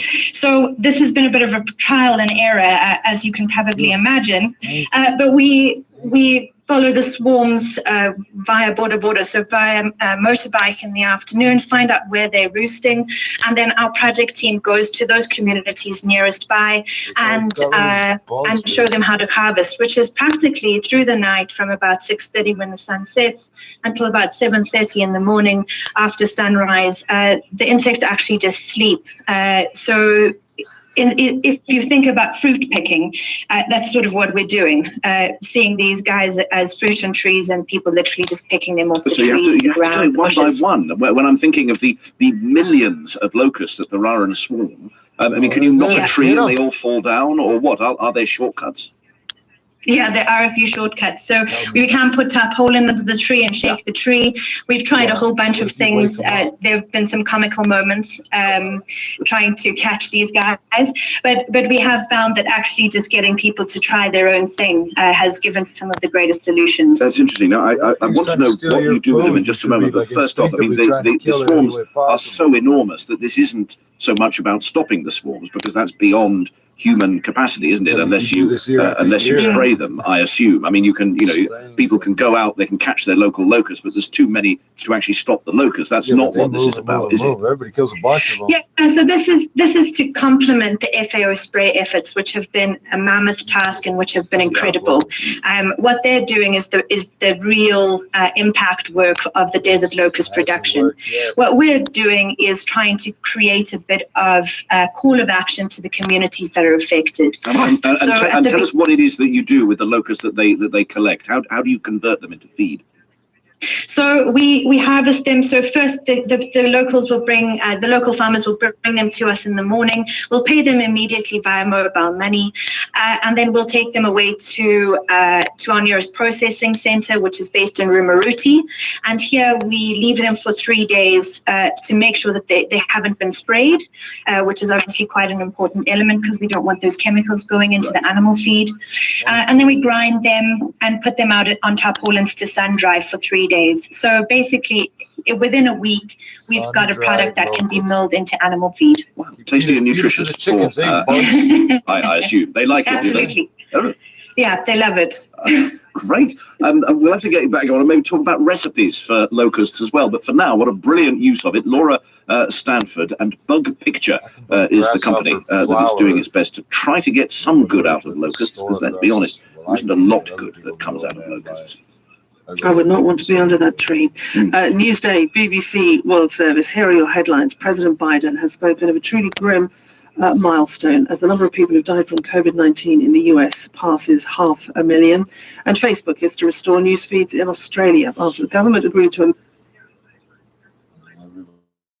Everybody uses Facebook. Yes, he has. He called me last night and said that he just heard about Carl. He apologized for writing the letter. Said he had some medical bills of his own to pay. I went to the bank this morning and got the money for him. Is there anything wrong? And he's supposed to come here and get the money? He already has about 2 hours ago.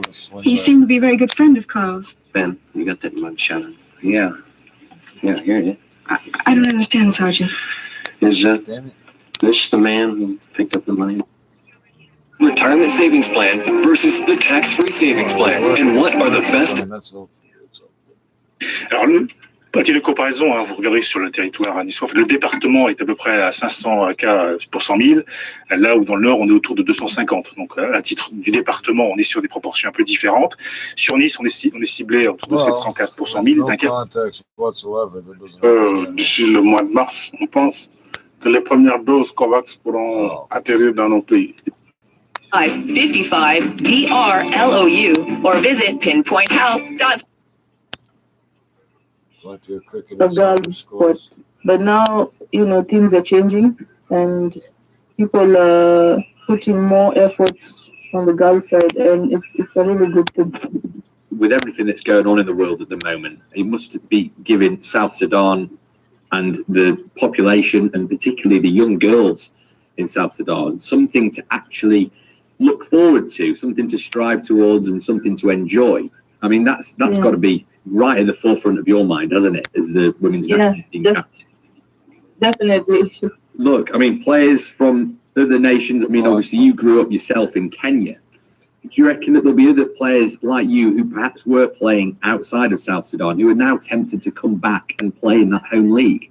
Hopefully, I really wish for that, you know, because it's really hard to find like girls out of South, girls out of South Sudan, because I've not heard of a lot of them, maybe a few in Kenya, but in other countries I've never heard of them.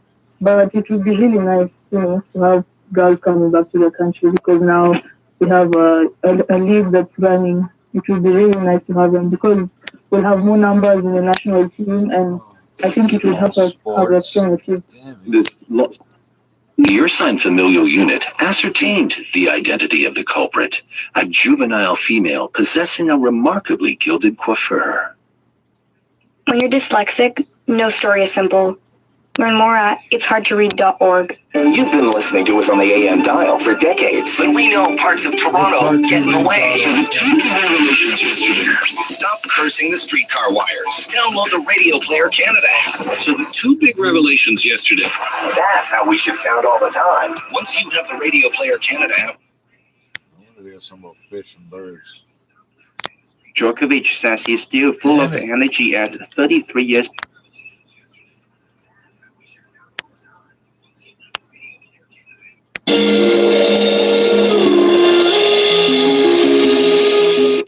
Bite. You want some of this? Doctor, here comes the storm. To survive. Are you kidding me? To showmans. I'm loving every minute of it. This is Big Brother. These house guests have no idea what's going to hit them. Just kidding. One down. Big Brother Canada Rises. New season Wednesday, March 3rd on Global. Also available on Stat TV. Living with joint pain and stiffness can be unbearable. Genical Pain Relief is a natural and lasting solution to reduce joint pain and inflammation in less than 5 days. That's right, 5 days. Trust Genical Pain Relief, Canada's #1 selling joint care supplement. Genical Pain Relief is available at... Holy fuck, how much time did they pay for? Talked about in South Sudan. Yes, I have. Comparing to last year, like, there's so many teams that have come up, by the way. Teams. At least this I don't care about sports in Sudan. They got big. At Volvo, we are always prepared and ready to help. And we want to make shopping for your next vehicle feel as safe as it would be driving it. So join us between February 22nd to the 27th for the Volvo event and receive 3 lease payments waived on those 2021 models. Conditions apply. Wallace just called him. What's the catch? Wants to pay his respects. He's going to visit him tonight. 7:35 p.m. Monday, March 3rd. Ben and I drove out to Bel Air to the Secor place. It was an English-type mansion.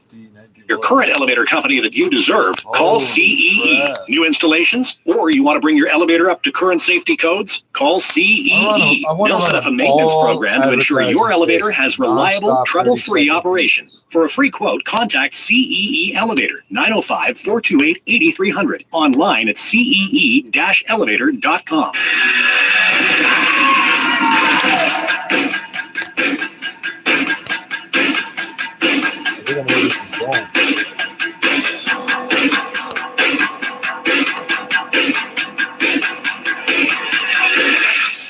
This is Charles Adler Tonight. Once again, here is Charles Adler.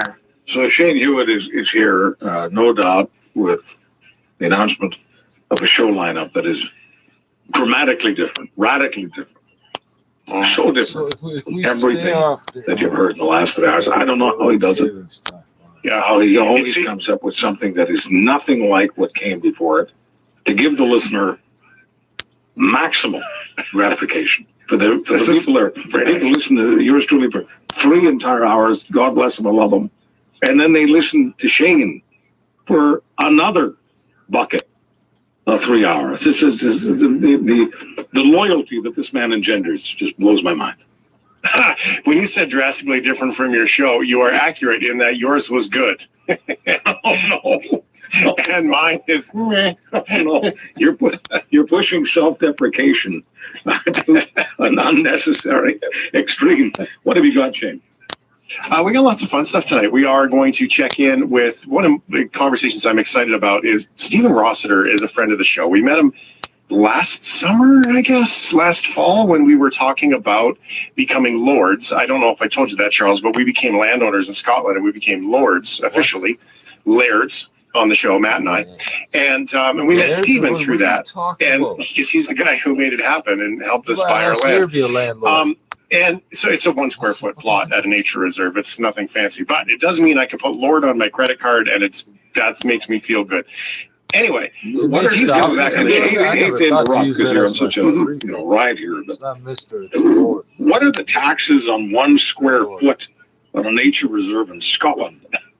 0, which is good. Wow, I love it. Yeah. So we got to do that. Steve's going to come on. He's going to give us a bit of an update of what's going on over in the UK. We thought we'd just check in and find out. Why would you do that here, you bastard? They've vaccinated like half of Canada's population already, and we've vaccinated those people. So I'm curious to see how he feels about things because I know that he was struggling with where COVID was at a few months ago. So we're going to check in with Stephen and find out what the perspective is over there, over in the UK, and his perspective too. He's from London, lives in Scotland, so it's really kind of cool. Plus on the program, Handy Andy, we're going to talk about the news down in Australia, and we're going to spend a lot of time talking about water. And we've got a couple of different pieces on water tonight and how there's places in Canada that have been under boil water advisories for decades. And I don't know if you know this, Charles, but it's 2021. And that seems incredibly 300 years ago. Yeah, no, it does. The name of the show I'm looking for, and I don't know if you've ever seen this, it used to stream, and I honestly don't know whether it still does, but it was a great show. It was called Monarch of the Glen. I was thinking about that because you're mentioning Scotland. Did you ever see that show, Monarch of the Glen? No, not Monarch of the Glen. I remember it though. I remember the titles, but I've been watching The Crown and Outlander have been my latest introduction to Outlander's also really good. Have you seen The Sinner? No. I'm not very good with TV. And the one I'm obsessed with right now, probably too obsessed, probably spending too much time with it. I like it too much. As a matter of fact, not only do I like it, but I'm liking every single tune. So on Spotify earlier, I downloaded all of the tunes from Yellowstone. Oh, yeah,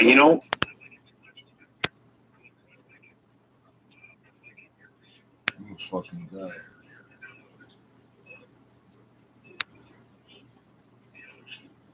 Once I ask them, does your life know, does your future? Because we are hurting them, and I don't think they deserve to be hurt.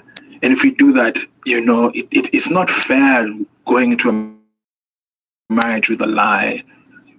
I know people who just live a double life, and I live the double life, and I feel for them, I pity them, but it's the fear, it is the shame, it is the societal and familial pressure that forces people into that situation. And I say we are harming the women who we do that to. We are seriously harming them because we're denying them love, we're denying them intimacy in the way that we know and the way that they deserve. Because this can't just be talking about TV. He's fucking serious. Season is Ozark. Talking about. There's nothing about Ozark. Yeah, see, I started it and then I got distracted, so I'm way behind. Yeah, I got Blinders. Oh, this is gonna be useless. Hold on. Do you come here? 你经常来这儿吗? You look very pretty. 你真漂亮. What is your phone number? 你的电话号码是多少? All in today's Chinese studio. Et les désastres, Jésus nous laisse libres et c'est un immense cadeau. Tout cela n'est le négligence, paresse. Alors, il n'en fallait pas plus. Aux internautes qui ont réagi au quart de tour, voici donc l'équipe type de Christine Boutin. L'AS Nazareth avec Dorian Lévesque, Maxence Lacroix, Messi évidemment, Mickaël Chrétien, un ancien pro à Nancy, ou encore Fabien Lemoine. En coach évidemment, on retrouverait Corinne Diacre. On a aussi eu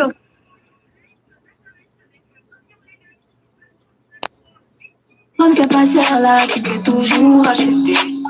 C'est vrai, on est. Elle peut pas laisser ça. T'es la limite, même si la galère me salit. Les effets du chassa ont béni, la guerre avec Syria te doit oublier.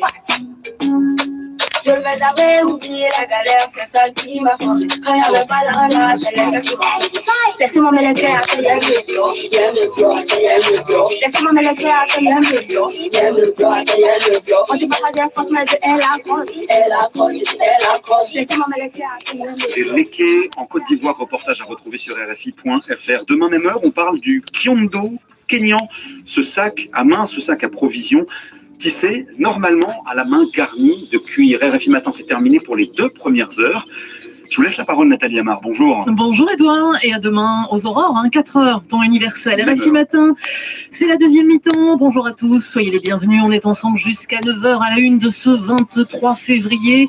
La RDC, la mort de l'ambassadeur d'Italie, Kinshasa, y voit la main des Hutus rwandais des FDLR. On en parle dès le prochain journal. Si vous venez de vous réveiller, vous ne savez peut-être pas que Macky Sall, ce matin, est notre invité. Entretien en intégralité avec Alain Foka à Dakar. Entretien réalisé hier, vous le retrouverez à 8h43. Et puis en France, un confinement localisé pour Nice et une partie des Alpes-Maritimes, c'est une première. Réaction dans moins d'une heure de l'invité de Frédéric Rivière, le président du conseil départemental. RFI Matin, c'est parti dans une minute. Appelez-nous, exprimez-vous.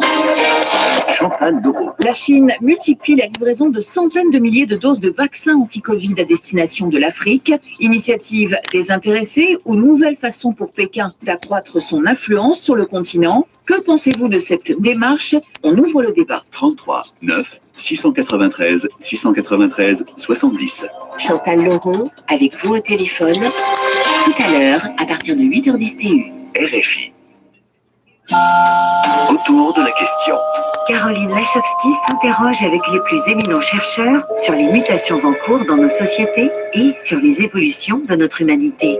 Aujourd'hui, comment tombe la neige? Pourquoi les flocons, merveilles de symétrie, de géométrie et de cristallographie, ont toujours 6 branches? Jusqu'où nous entraînera la science des flocons de neige? Autour de la question. Caroline Lachowski. Du lundi au mercredi, à partir de 14h10 TU. RFI.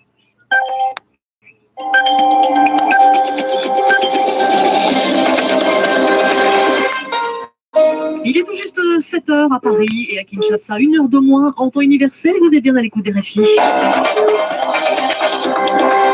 Le journal Vincent Dublanche. Bonjour Vincent. Bonjour Nathalie, bonjour à tous.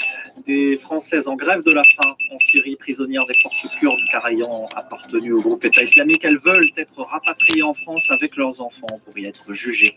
Un crime terroriste, le gouvernement congolais accuse le groupe armé des FDLR d'être derrière la mort hier de l'ambassadeur italien en RDC, le groupe Dément. Cette fois-ci, ce sera irréversible. Les restrictions sanitaires vont être levées progressivement en Angleterre. Le retour à la normale, si la situation s'améliore, est même prévu pour le 21 juin, jour de l'été. Et les commerçants niçois lassés alors qu'un confinement est instauré sur le littoral des Alpes-Maritimes les 2 prochains week-ends. Et les États-Unis qui sanctionnent 2 nouveaux généraux birmans et qui maintiennent une position mi-ouverte, mi-ferme vis-à-vis de l'Iran. On écoutera le porte-parole de la diplomatie américaine. Et puis 1993, 2021, 28 ans et 4 albums, les Daft Punk, le groupe français le plus vendu au monde, se séparent.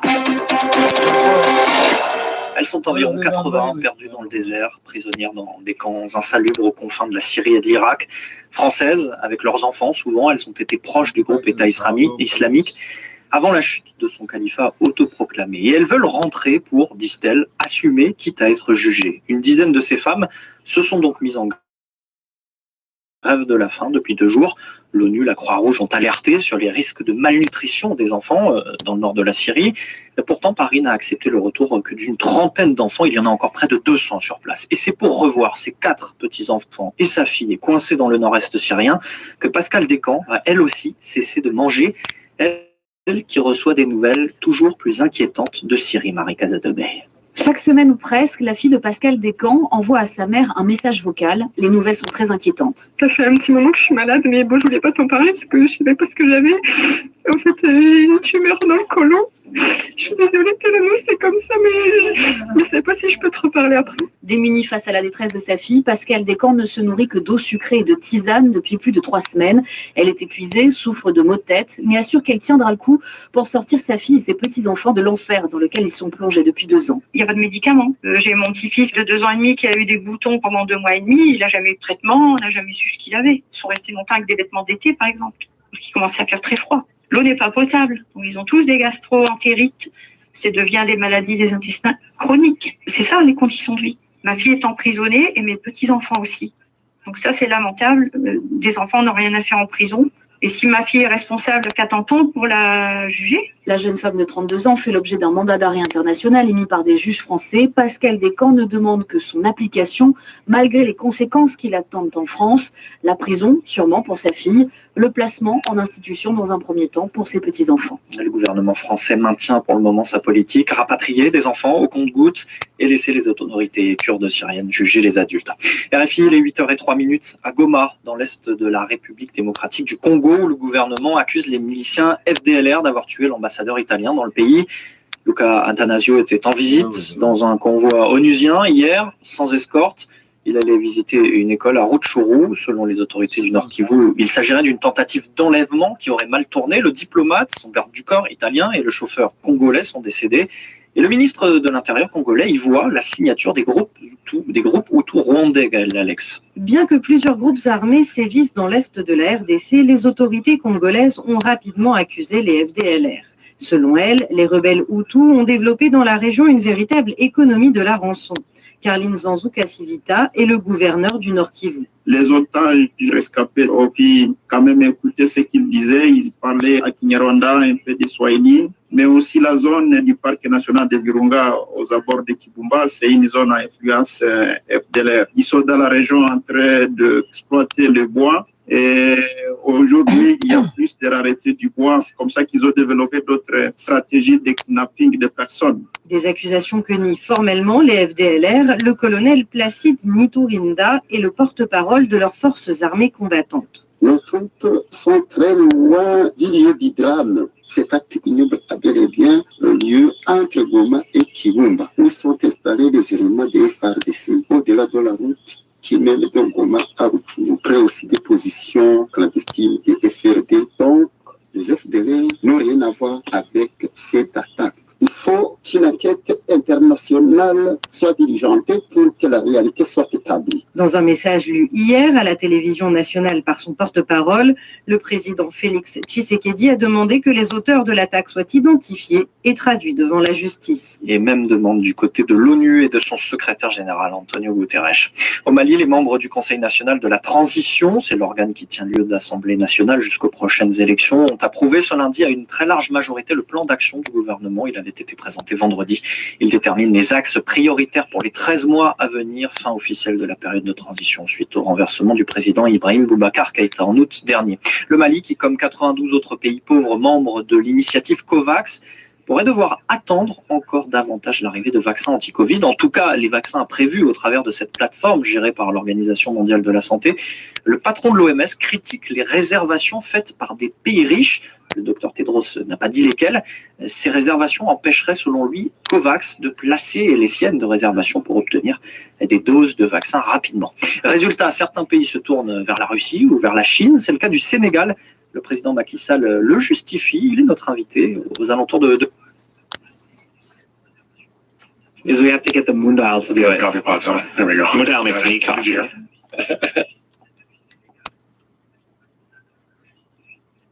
He was about to leave the trading post for the supplies when 2 men entered. Jacques Beauvais, a gruff French trapper, and his friend, Gil Carter. Well, so it is our young friend, Barry Andrew.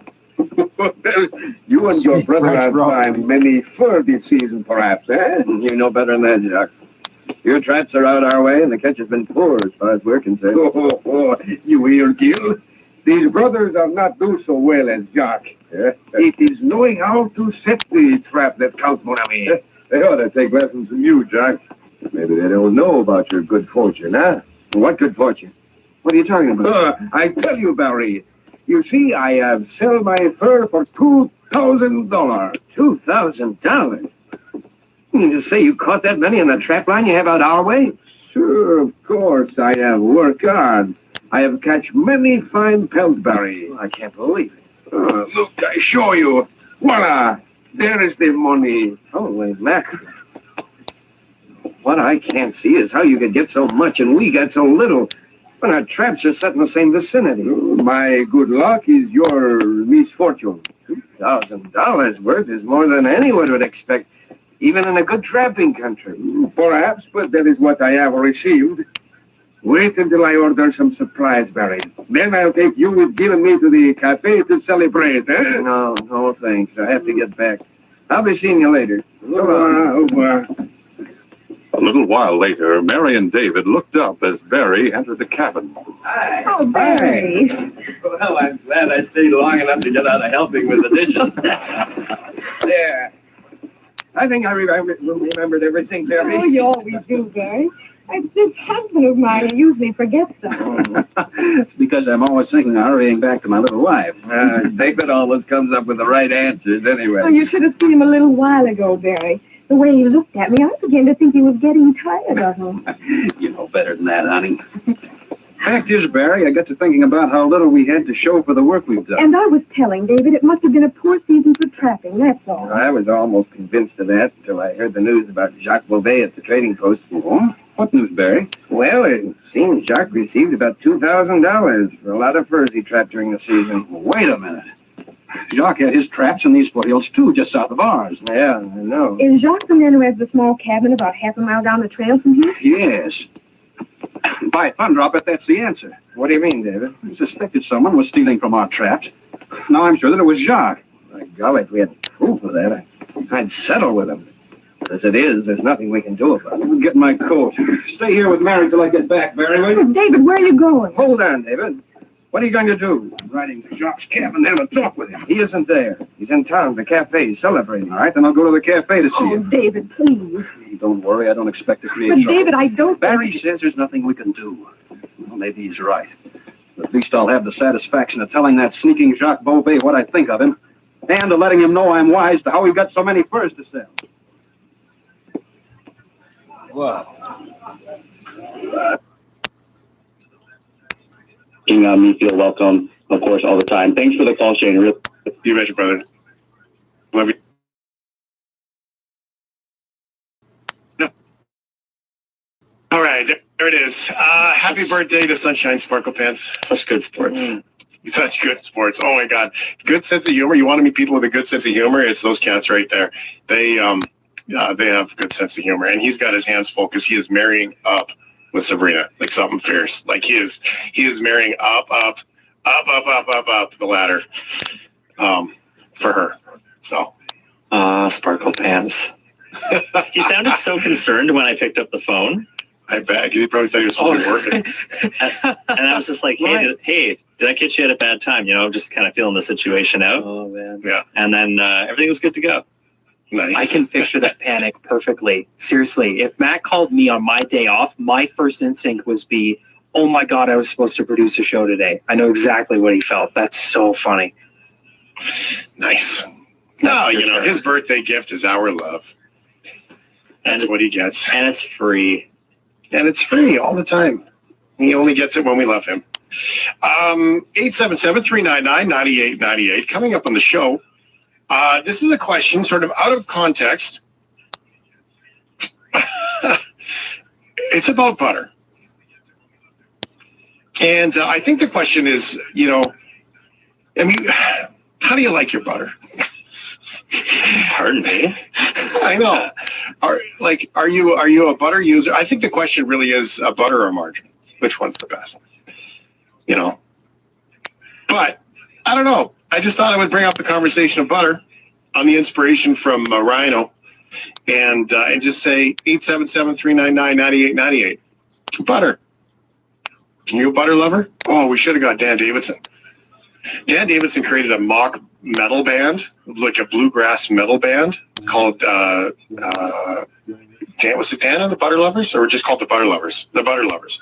You should check it out. They were doing like these metal covers as a bluegrass band. And he named the band the Butter Lovers because he was in the dollar store and he saw the popcorn, Butter Lovers popcorn, the blue box. Oh, really? Oh, man.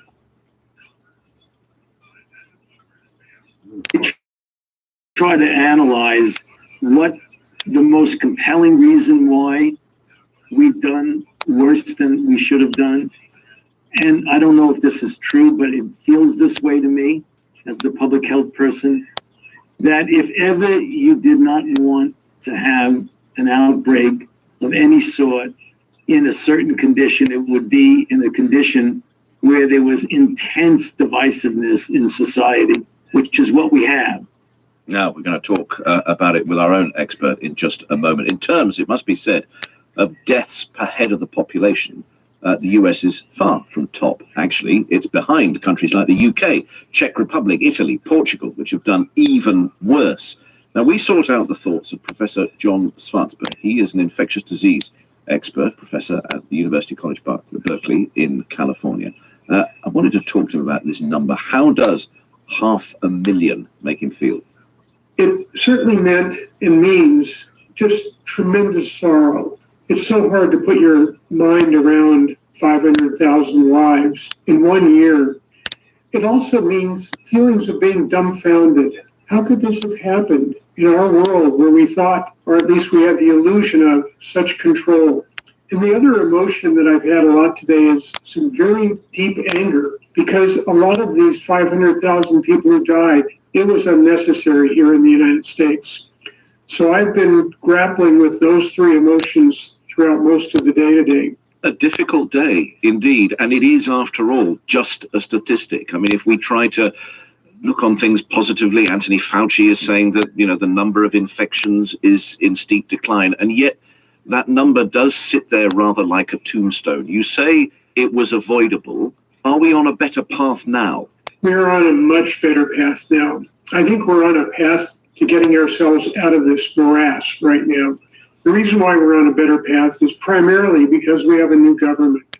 And it's not a political statement, it's just an observation. We have a government now that is telling the American people exactly what's going on, being honest. We have a government now that's not politicizing key agencies like the Centers for Disease Control and the FDA. We have a government now who doesn't try to undermine public health, but tries to work with it. And we have a government now who respects and follows science as opposed to belittles it. It makes an enormous difference. Now, let's talk about, either with the light of historical experience from the sort of the flu outbreak post First World War, but in the next few months, bearing in mind historical evidence and so on, what are the mistakes to avoid? What do we have to be careful of now? Well, I think that clearly on a scientific basis, we have to be very careful about what these variants will mean in this country. We've seen what's happened in the United Kingdom with B117, that variant. So I think keeping an eye on all the variants, doing a much better job than we have been doing in looking at those, I think is a key thing in helping us understand what to do. I think a second thing is to really smooth out this vaccine problem. The distribution has been spotty at best. It's been getting better over the last 3 weeks, appreciably better. Unfortunately, the pipeline for vaccines has been relatively unreliable to date, but that's going to be getting better. I think we'll see the logistics of getting vaccines in people's arms and the supply of vaccines really being much better by the end of March. Once we can get to that point, then we can bring in some of the tools we haven't been able to use for a long time, and that is testing with contact tracing, really robust contact tracing. There are too many cases right now to use those tools, but once we can drive these numbers way down, those tools become very valuable. So I can see all of this spiraling in a very positive direction. Keeping the cases down, more and more people getting vaccinated will drive the cases down further. Our diagnostics are improving very rapidly, not only here, but certainly in the United Kingdom. And so those diagnostics are going to be available to everybody on a regular basis, I would suspect sometime by this summer. So we could be testing ourselves on a regular basis. All of these things will come together, I think. So I do feel optimistic. We're going to get out of this. Qualified optimism from Professor John Schwarzberg of University College Berkeley. in California. And I was chatting to him after we'd done the interview, and we were talking about the sums and the sort of the adjustment towards per head proportions. And it's very interesting. Just on the back of an envelope, he was saying, well, you know, if you're saying 500,000 in the US with America's experience, the equivalent of that would be 600,000 if it had gone like the UK, 280,000 if it had gone like Germany, and if it had gone like Japan, 20,000 rather than 500,000. Sport now, it's 17 minutes past the hour, and it's James Gregg. James. Thanks, Lawrence. Yeah, plenty going on. One Premier League game, though, last night to report back on. Congo eligible Jean-Philippe Matete and also Christian Benteke scored the goals for Crystal Palace. But I've got to say, it was the most one-sided game I've ever laid my eyes on. But as we all know, it's what it says on the scoreboard at the end of the game that matters. So Brighton dominated Crystal Palace, but ultimately they ended up losing the game 2-1. In Italy, Juventus beat Crotone 3-0. They're in third place, Cristiano Ronaldo with 2 of the goals, and Sevilla are back up to third in Spain above Barcelona. 2 UEFA Champions League knockout matches tonight, 2 Bayern in action after a dip in form in the Bundesliga, and Chelsea take on Spanish leaders Atletico Madrid. There are also 6 African Champions League knockout matches taking place later. And 2 of Germany's beach volleyball players will refuse to play at the World Tour event in Qatar next month. That's because they can't wear bikinis. World Championship silver medalist Carla Border and her player partner Julia Sude told German media that they'll be boycotting the event, saying it's the only country where players can't wear bikinis on court. It's causing quite a stir, this, as you can imagine. And I'm back in half an hour with a full sports roundup. Cheers, James Gregg with the sport. And we're going to be hearing from an amazing sportswoman coming up in the next hour here on Newsday. Jasmine Harrison, 21-year-old swimming teacher from Yorkshire, just set a new world record as the youngest woman to row solo across the Atlantic. Lawrence has been catching up with her. We'll bring you that interview. Let's talk business news now. Andrew Wood joins us from our business desk in Hong Kong. And Andrew, it's a big day for US-Canada relations. President Biden having a conversation with Mr. Trudeau, isn't he? Yeah, the Prime Minister of Canada, Mr. Trudeau. It's not in person, it's going to be virtual, but it's the first time they've officially spoken. Joining us now on the line is the former US Ambassador, President Obama's ambassador to Canada, Bruce Heyman. Good morning to you, Mr. Heyman. If you were advising Mr. Biden on this, what would be your key point to talk about, or your key bullet points? Well, the key bullet points quickly, and thank you for having me. The key bullet points quickly would be reestablish that bond of trust, which I think Donald Trump had abrogated with so many allies around the world, and immediately sit down and start rolling up your sleeves. They've had the nice initial conversations. The first call to the Prime Minister Trudeau was right after he was elected. The first call was right after he was officially sworn in. The first call for the Vice President, the first call for the Secretary of State. Canada knows where it stands now. Now it's time to get to work. Roll up our sleeves. Let's figure out COVID, trade. Let's figure out the climate change priorities now with the Biden administration. And let's work together on our geopolitical interests like NATO and the UN and the WHO and more. Now, I think a few years ago when you were ambassador, you said that something like the Canadian-US trade relationship is worth $735 billion a year. Imagine what we could do if we could just improve that by 1 or 2 percentage points. Has it gone backwards? Is it going to go forwards now, do you think? So I think it will go forwards, but remember, there were about 400,000 people that crossed the U.S.-Canada border every day pre-pandemic. But that border has been essentially closed to non-essential travel. So all the hotels, restaurants, all the areas in which Americans socialize in Canada and Canada and the U.S. have virtually been shut down.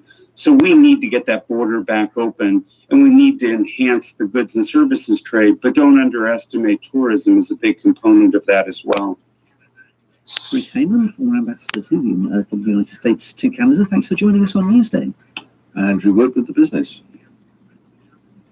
Now, It is Newsday from, oh, sorry, I beg your pardon, Lawrence. Over to you. No, not at all. Sorry, that was me. Totally my fault. Anyone needs to know, my fault, not Claire's. There, apologies.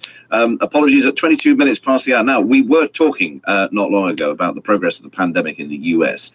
And of course, if we look at the horrible blunt statistics, 500,000 deaths and so on, it inevitably leads to comparisons and league tables and so on. But let's compare not numbers, but experiences and policies. We're going to talk South Korea, because the Prime Minister in South Korea, despite a later start to the vaccination program than the US, is actually talking about this idea of herd immunity.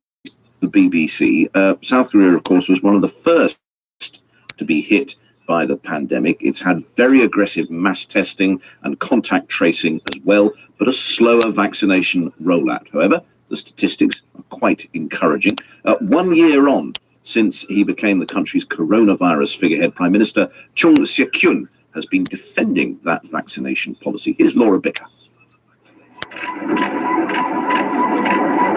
South Korea was quick to act when the pandemic hit. The first outbreak was brought under control with mass testing and aggressive contact tracing. In contrast, the vaccine rollout has been slow. It will start this week, but only in small numbers. The general population will have to wait until at least July to get the jab. But the Prime Minister is confident this country can achieve herd immunity by the autumn. 우리 한국이 빨리빨리는 선수라는 거 아시죠? You know that Koreans are the master of speed.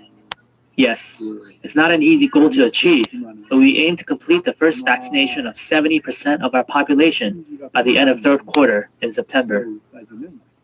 I believe it's possible. Sure, some may resist getting vaccinated, but this government will encourage more people to get the jab. 접종을 하실 거라고 생각해요.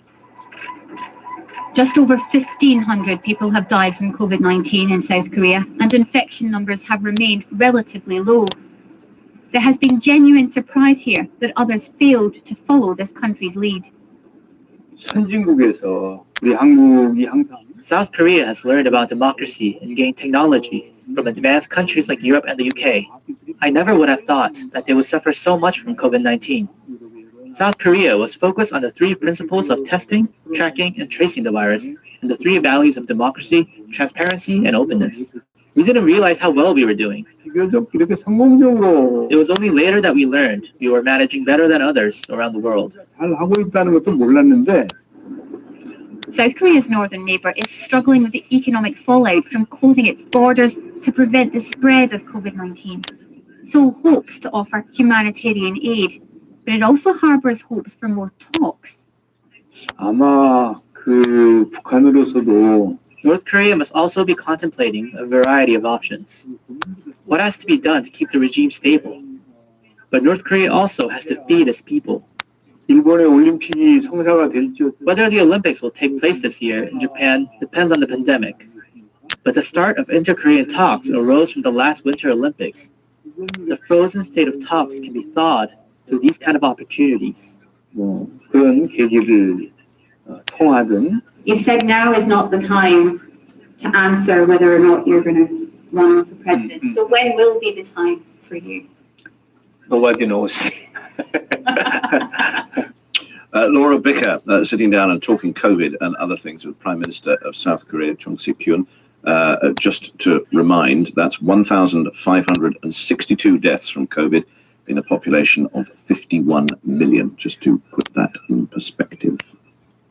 Dates, not dates. Data, not dates, rather. The key to the announcement that the British Prime Minister made in Parliament yesterday on how the lockdown in the UK will be eased following the high death toll and infections the country has experienced. There have been over 120,000 deaths from COVID-19. So for the hospitality sector, the opening could begin in mid-April, outdoors, that is, should the data on infection rates allow it. Let's get a reaction now of Kate Nichols, Chief Executive of UK Hospitality, which represents businesses like bars and hotels and visitor attractions, and much more than that, Kate, I know, but that gives us an overview. What do you think about the timeline then? Well, we're pleased to see that we've got an exit strategy. We asked for an exit strategy with clear stage dates and metrics against which we would be assessed. So we're pleased to have that, and we're also pleased to see that we have a final end date for the legal restrictions that restrict our businesses from operating profitably and breaking even, which is the 21st of June. However, it is a very, very long way off for hospitality businesses who've already faced 3 to 4 months of full closure with no revenue. We've now got the same again to be able to get through before we can look forward to reopening. In reality, most of our businesses will reopen 17th of May, and there's a very difficult time to get through before that, where without additional support from the Chancellor and the budget on the 3rd of March, we fear that many of our businesses will simply run out of road, run out of cash, and as the document itself makes clear, there is a high risk of insolvency and business failure the longer these restrictions are in place. So we would what does he need to say then? What does the Chancellor need to say in that budget then for bars and cafes and the like? Well, we need to see at least an extension of the business support that's due to run out on the 31st of March. We're facing a cliff edge, 31st of March. All grant support runs out, VAT, business rates, holidays run out, and then on the 30th of April, furlough runs out. So that's well before our businesses are able to open on the 17th of May and trade profitably from the 21st of June. So we need to see an extension of all of those things. We need the lower rates of VAT retained for tourism and hospitality services for a full year, 100% business rates holidays for a full year, an extension of flexible furlough to support our teams, but then it's stepping up of additional grant support to get these businesses through the next 3 to 4 months where they will have no revenue and all the costs that they need to bear. It's costing the average pub £10,000 a month to remain closed at the moment, and they're getting £3,000 a month from the government. So we need an increase in that grant support. And that's quite a deficit. But briefly, Kate, presumably you've been lobbying hard behind the scenes. How likely do you think this wish list is going to be? We have been lobbying hard, but we were lobbying hard for a sort of earlier possible reopening for hospitality to give us that lifeline. The best way that we can get these businesses to survive is to get them open. So we're cautiously optimistic that support will be available. The key question is, will it be enough to save the tens of thousands of hospitality businesses and millions of jobs that are currently on the line? Kate, thank you for joining us. Kate Nichols, Chief Executive of UK Hospitality. You're listening to Newsday, BBC World Service. Distribution of the BBC World Service in the U.S. is supported by Fidelity Investments, introducing Fidelity Income Planning. Build a plan for income that lasts. Fidelity Brokerage Services, LLC, member NYSE, SIPC, and Indeed, committed to helping businesses hire people with the skills they need. Find out more at Indeed.com/credit.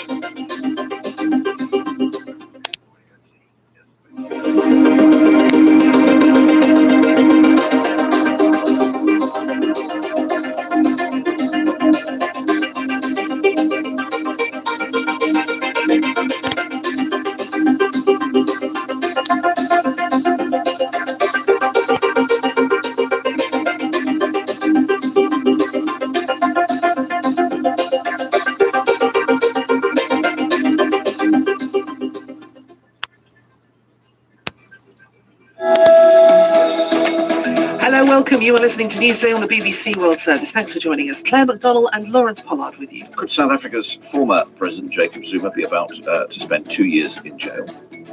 We'll also have a report on severe medical condition, fibroids, which affects millions of women, especially in Africa. And we speak to the young woman who is the youngest to have rowed across the Atlantic to stop herself feeling lonely. She made friends with the fish. BBC News with Neil Nunes.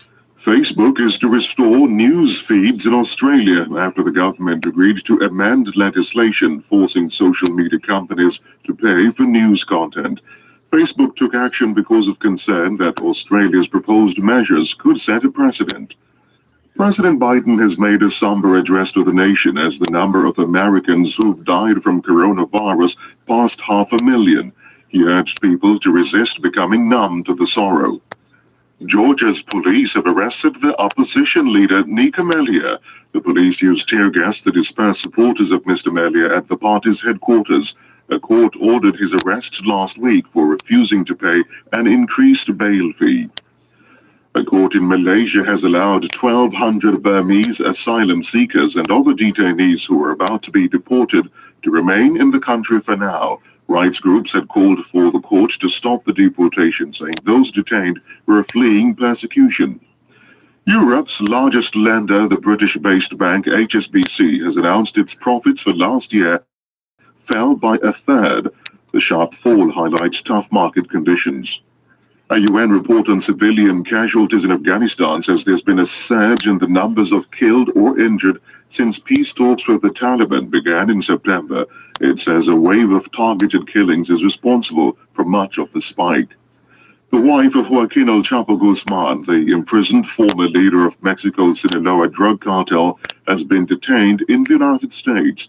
Emma Coronel has been charged with drug trafficking. And nature conservation organizations have warned that nearly a third of freshwater fish are at risk of extinction. They say the fish face a number of threats, including pollution and unsustainable fishing. BBC World News. Thanks to Neil for the latest. Welcome back. This is Newsday with Lawrence and Claire. Loads in the next half hour. Zuma versus the courts, Lloyd's, the insurance brokers versus history, and trade versus ice. The worrying news of how easy it is to sail through what was once the frozen north of Arctic Russia. That's sailing through ice. Rowing across the Atlantic is as difficult as you imagine it would be, but we talk to the youngest woman ever to do it. She's just done it. It's taken 70 days. We spoke to her by phone in between her snatching snoozes every now and again because she's not quite back to normal since arriving. She's in the Caribbean. What was it like making friends with fish? And also we wanted to know which bit of her hurts the most. She talks to us about pain and terror. It's just fascinating. It's up in about 20 minutes' time. That's Newsday. Let's start in South Africa, though. The judicial inquiry into government corruption in South Africa, known as the State Capture Commission, has asked the Constitutional Court to sentence former President Jacob Zuma to 2 years in prison for contempt. This followed Jacob Zuma's failure to appear at the commission last week, despite a summons and an order from the highest court to do so. So what is the likely outcome? Journalist and founder of explain.co.za, Varashini Pillay, joins us now from Johannesburg. Tell us how we got to this point then, and why on earth was he refusing to appear when he was summoned by a court? Indeed, Claire, it is typical of our former president. He is known for what people here call his Stalingrad tactics when it comes to all matters legal. He puts it off as long as possible. He does appeal after appeal, does, spurious litigation, and just delays it as long as possible to avoid ever having to answer. It's been his tactic to do when it comes to all manner of court cases that he's faced, including the one related to our notorious arms deal and the corruption case he's still facing with that. Now, when it came to appearing before the State Capture Commission, the judge who is in charge of that, when Zuma was refusing to appear and had actually walked out mid-testimony, which was in complete contempt of the rules of the commission, that particular judge was very clever. He went to the highest court in the land to obtain an order to say that Zuma had to appear, because he knew that if he went to a normal court, a lower court, it would just take forever with lots of appeals. And so the court ruled that he had to appear. And so Zuma's backed himself up into a legal corner, and now he's just chosen plain defiance to avoid having to answer. What happens now then? I mean, he's saying he's being defiant. He's saying, I'm not going to turn up. What's the next step? So the next step has been for the judge, who is Judge Zondo of that particular commission, to approach the Constitutional Court, our apex court, to find him in contempt, because he essentially has defied an order of that court to appear. So the next step would be for that court to make a decision, because remember, it could be imprisonment or it could be a fine. Now, it's a politically sensitive situation because he's a former president, but at the same time, there's many calls across the land saying that no citizen is above the law. We're all equal above the law. And there's been a bit of upset that people as high as the police minister have gone to plead with Zuma to obey the law. An ordinary citizen would not get such treatment. Absolutely, and I guess that they are concerned about the ramifications this could have if you have a former president saying, I'm not answering that summons. So he could get a fine, he could get a sentence, but I guess the crucial thing is the court wants to hear his testimony about the allegations of corruption. So will that happen? If either of those two things happen, will the court have its day and have him in court? Yes, so just important to note that there's a commission, so it's not a court process. But to answer your question, he did appear twice. And the first time he appeared, we were all sort of waiting for him to spill the beans, and all he did was just complain about how he's been targeted. So he has a complete victim mentality. In many ways, he is analogous to a leader like Donald Trump, like very much involved in a kind of a victimhood, and has even claimed that this entire process has been done just to target him, which is, of course, ridiculous. So he needs to appear, but when he does, it's not clear that he'll give us anything interesting or anything worthwhile noting. But the fact is that 40 witnesses, I mean, this commission has been going on for years, honestly. 40 witnesses have implicated him directly in their testimony. So he is bound to answer them. That is why he's being asked to come. But I think most South Africans know that he's not going to say much when he eventually does come. So that's kind of the irony. Thank you for the update. Fascinating tale that is running and running. Varashni Pillai there joining us from explain.co.za in South Africa.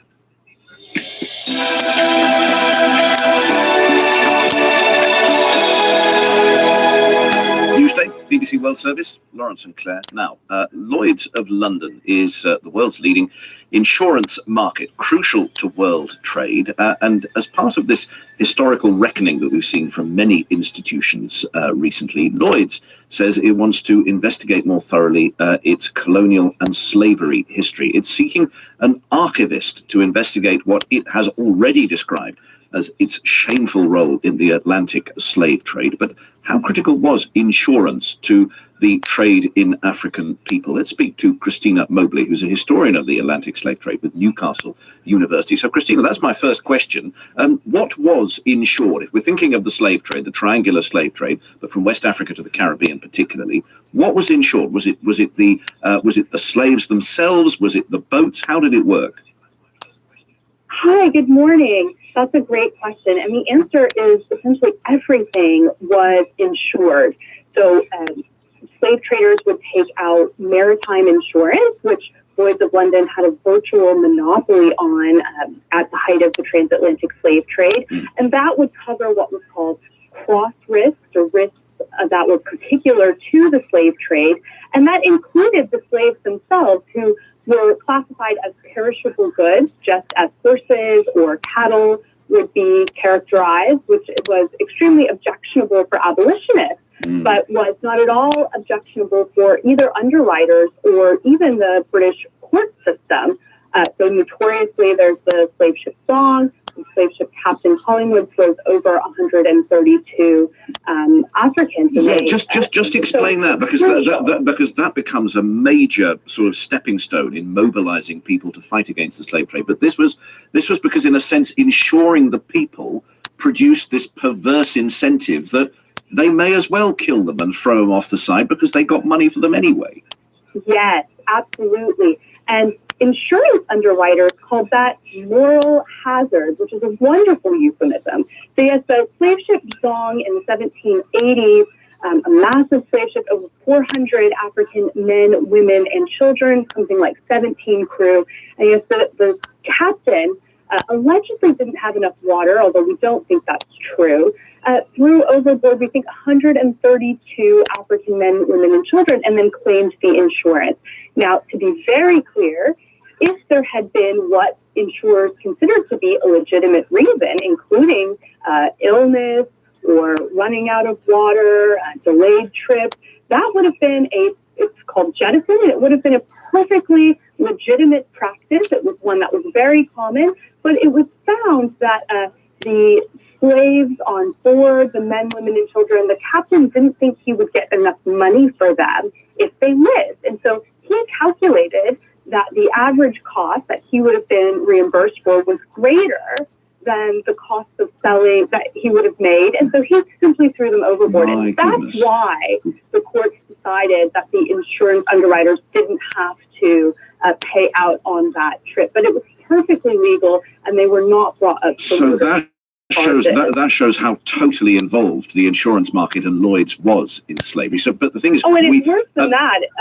Just to make absolutely clear, historians argue that the ability to insure slave ships absolutely made it possible for the British to enslave nearly 3 million men, women, and children. That slave traders, without access to insurance, would not have been able to find So we know this already. What will come out of the archives of Lloyd's? I mean, we know the broad principle. What do? Do we just fill in more details, or would we find other stuff? What is the archive at Lloyd's? Oh, and this is why this is such an important development. Because while we know that 2.7, almost 2.8 million people were transported, were enslaved by the British during the years that Lloyd's of London was operational, that's all we know. So that's been known for quite some time. But how the details that must be in those archives will be absolutely remarkable for historians. And so we have to hope that Lloyd's of London has just done the risk analysis and realized that the risk to reputational damage is very small. We've always known that Lloyd's has had this huge role, but the value of having access to these records and being able to reconstruct more of the history of the enslaved, to give them back that knowledge and that history, is really invaluable. And so this is a very welcome development. Fascinating. Thank you so much for taking us through that. Christina Mobley, historian of the Atlantic slave trade with Newcastle University, talking about the opening up of the archives of Lloyd's insurance market. Newsday BBC World Service. Let's get the sports headlines now. James Gregg is back.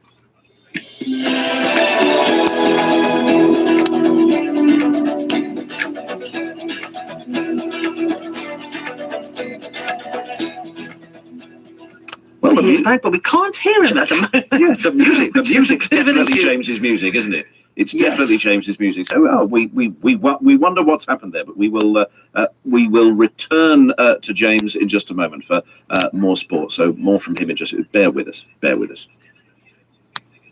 Okay, well, we will try and reconnect as we were hearing with the line there, a bit of a problem, but we'll try and get back in touch with James and bring you the sports headlines shortly. But let's take you to Africa now, and a health issue that many women are suffering from, uterine fibroids. It's a medical condition that affects black women more than any other race. There is little research on what causes fibroids or how to prevent them, making it an unavoidable health condition for a large percentage of black women. So what can be done? The BBC News' Women Affairs journalist Azizat Alawaya reports. At puberty, Jeanne d'Arc started experiencing some of the challenges faced by many women upon reaching this crucial stage in life. Constant, painful and heavy menstrual flows forced her into solitude due to fear and shame of stigma. Little did Jeanne know this would affect her reproductive health, as she would later be diagnosed with uterine fibroids. As a young girl in school, the pain during classes, the pain during school activities, the heavy bleeding, not understanding what was going on, made schooling quite difficult. The suffering was always considered an integral part of the menstruation cycle, part of what we call at-home periods. Dr. Ngozi Obi, a gynecologist based in Lagos, Nigeria, was also once treated for fibroids. She describes heavy bleeding like that experienced by Jeanne as one of the symptoms of the condition. The most common symptom is bleeding and heavy menstrual bleeding. And sometimes it can be very heavy and it can be life-threatening. When they're big, they tend to cause pressure symptoms on the surrounding organs, like on the bladder, and then it can also affect the rectum. You can have constipation. According to the National Center for Biotechnology Information, an estimated 80% of black women will develop uterine fibroids in their lifetime. They are also expected to experience fibroids at a younger age and often more severely. Nana Konama leads an advocacy group that creates awareness about fibroids in Ghana. She too has had health challenges with fibroids, suffering a miscarriage in the process. Emotionally, I felt almost betrayed by my body. You know, I'm someone who's very concerned about wellness, and I advocate for wellness, and I try to live a very healthy lifestyle. So I almost felt like my body had betrayed me. Uterine fibroids are non-cancerous growths that develop in or around the uterus. Despite being endemic in sub-Saharan Africa, there is little information about the problem. Jane Ejiaku, also a sufferer, experienced this with her doctor. First gynecologist I visited told me at the first meeting that I would need to have a surgery. I was not happy with that experience because I felt like he didn't take me through what my options were. He didn't give me enough information. Nana Kunama blames lack of funds and government commitments for the lack of information about fibroids in Africa. Fibroids can be treated, and the USA Fibroids Center says that the most used treatment option is surgery. The surgery can include a hysterectomy, which involves removal of the womb. A myomectomy is surgery to remove fibroids from the wall of the womb. Despite treatment options being available in many parts in Africa, Dr. Ngozi says the high cost and fear of surgery continue to deter many women, making them seek alternative cures from local healers who offer herbal remedies. People still prefer traditional treatment to orthodox treatment. They feel that if they go for surgery, they will die. So they still believe that traditional medicine is the best method, which it isn't. Nana Kunama underwent surgery to remove fibroids, and she has never regretted making the decision to get treated. She's living a dream of becoming a mother. Jane Ejako is now a happy...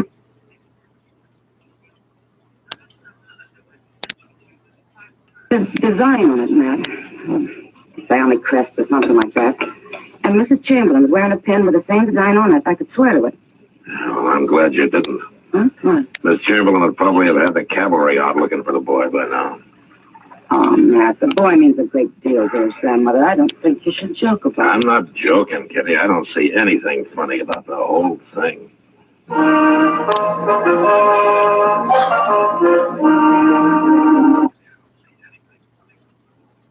Into that little scrap. Now, ahead of their Champions League meeting with Atletico Madrid tonight, the Chelsea manager, Thomas Tuchel. And host of Hi-Fi Radio right here on Global News Radio 640 Toronto. I have to let you know our show has moved to 7 p.m. Saturday night. Spend some time with us because I know you care about money. Look, managing money is simple, but it's not easy. Where Jack and I come in is the experience, process, satisfied clients, and a proven track record. I know you care about money, so listen to the show. Hi-Fi Radio every Saturday at 7 p.m. right here on Global News Radio 640 Toronto. Or check us out at withgameline.com. Hey, let's play a game. Sure. Let's pretend I was going to ask you to marry me. Oh, I like this game. So what kind of ring would you have in mind? Oh, well, something simple. Okay, great. No. Well, elsewhere, CAF have Louisdad against Mamelodi Sundowns will now be Tanzania on the 28th of February, and Wydad Casablanca against Kaiser Chiefs. That's been scheduled for the 28th of February in Burkina Faso. You've got to bear in mind that the South African FA says its clubs won't play on neutral venues, having been jerked about mightily in the last few weeks. Elsewhere, tennis, and former world number one Andy Murray says he was found watching the Australian Open a struggle, having been ruled out of the tournament after he tested positive for COVID. Well, Murray is competing at the South of France Open in Montpellier this week. It's his first ATP Tour event for 4 months. Didn't watch any because, I wanted to be there myself, and it was a struggle, to be honest. Stopped following all the tennis players and stuff I follow on social media and stuff because I just didn't really want to see it. Two of Germany's beach volleyball players will refuse to play at the World Tour event in Qatar next month. That's because they can't wear bikinis. Well, World Championship silver medalists Carla Border and her player partner Julia Sude told German media that they'll be boycotting the event, saying it's the only country where players can't wear bikinis whilst they're on court. And next hour, I'll be talking about that thing that all sports fans hate, match fixing. It was on the rise like never before during 2020 when sport restarted after the beginning of the initial lockdown at the start of the pandemic. I'll be talking to somebody who's trying to prevent it. More sport from me next hour, and as ever, online at bbc.com/sport. James, we got there in the end. Thank you very much indeed. Newsday BBC World Service. Russia has celebrated a first. A liquid natural gas tanker has crossed the Northern Sea route in February for the very first time. Now, it started the journey in Jiangsu in China and later joined and escorted by a nuclear icebreaker. It docked in Zabeta on the Yamal Peninsula in the Russian Arctic. Well, environmental activists are worried as it could mean exceptionally low and weak sea ice cover at this time of year, a sign that the Arctic is slipping into an unstable state. Artley Starlezan is a publisher of the Barents Observer, and he's kept an eye on the Russian tanker's trip, and he joins us now from northern Norway. Welcome to Newsday. I mean, this is a first, isn't it? So what does it tell us about the state of the Arctic? Well, it tells that the Arctic is changing tremendously quickly. This voyage would not have been possible until quite recently. So these are among the most harsh waters on the planet, with very low temperatures, big volumes of sea ice, and generally very tough. So the Arctic is changing, and the Russians are taking advantage of this. They say that this voyage was a so-called experimental voyage, which is to show the world that they can extend shipment on this route, also in wintertime, aiming for markets in Asia. Yeah, I mean, it's big news, obviously, for Russia's gas and oil companies, but potentially concerning news for people in the region. And some fear this trip is a red flag for what the future could hold in the region, with many countries racing headlong into the Arctic to plant their flag over the vast resources that it holds. Is that a genuine fear now? Well, for Moscow and for the Kremlin, this Northern Sea route has become a very top priority, and the Arctic in general is a top priority for the country. This shipping is a part of that picture, and it is the Asian markets which are of the biggest priority for this route. So the Russians are positioning themselves in the region. They are planning or already building a number of the super powerful new nuclear-powered icebreakers, which will enable them to get even stronger in this area.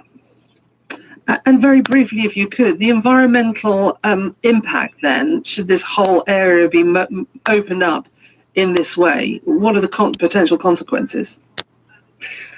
Well, the risks are very big, and the consequences could be dramatic, both at sea and also on land, because the Russians intend to, well, already are building several new major industrial projects along its Arctic coast, both oil projects and natural gas projects. So this includes big infrastructure development and plant building, which is affecting the nature and indigenous peoples, etc. That's already going on. Listen, Atle, thank you for the update. Atle Stalisan, publisher of the Barents Observer, talking to us from northern Norway. It might be easier to sail through the Arctic ice, but rowing across the Atlantic Ocean is as hard as it's ever going to be. Jasmine Harrison has just become the youngest woman to row it solo. 3,000 miles, 70 days. What an experience. Where do you start? I wanted to know about the terror of being alone on the ocean at night. My producer was interested in what rowing for 2 months actually does to your body. So, Jasmine, which bit hurts the most? It is my calf muscles, because I didn't use them pretty much the entire crossing. And then suddenly walking, and then I was a bit late for somewhere in a van, and I was in flip-flops. And considering I haven't walked for a long time, and I'm running like half a mile in flip-flops, I now can't walk because my calf muscles are just seized up, stretched. I think about the actual crossing, and on the crossing, the pain, it varied every different day. And then you lie in your cabin with your legs straight. The pain would then shoot straight through because they've not been stretched. It was unbelievable.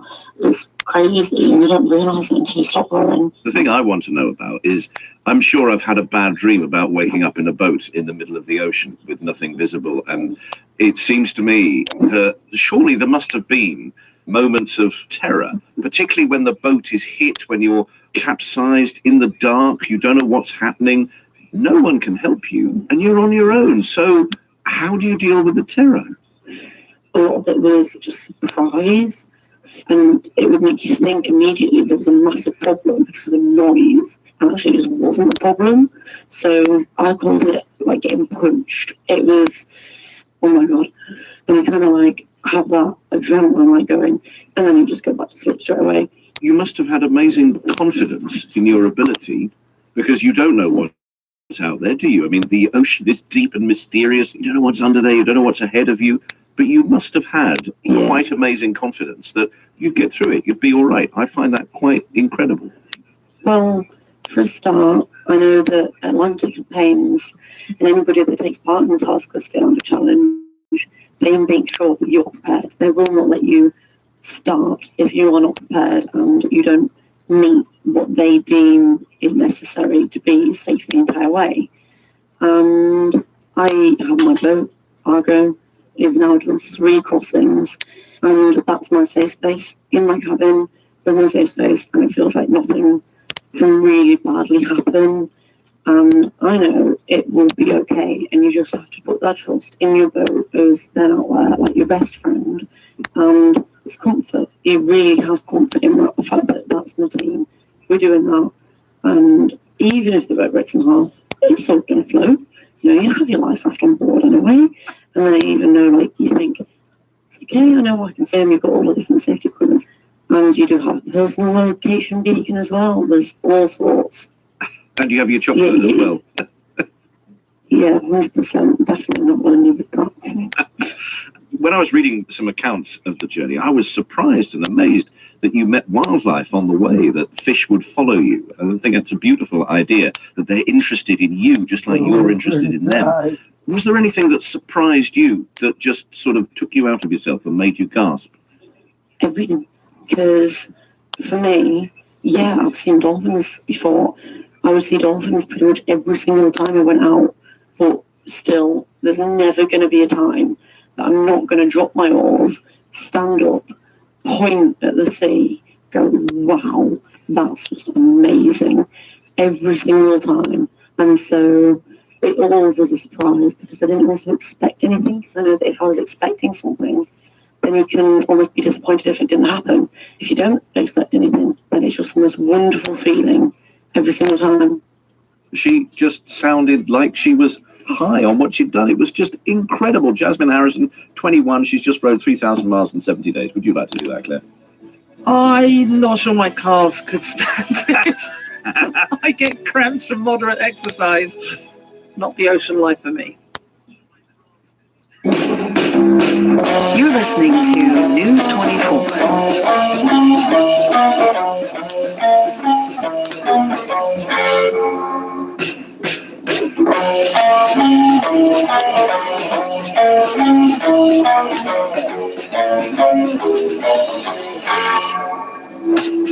Buying a new or newer car? Then consider donating your old one to KCRW. You'll be supporting a unique public radio station and getting a nice tax write-off to boot. For details, visit kcrw.com/cars.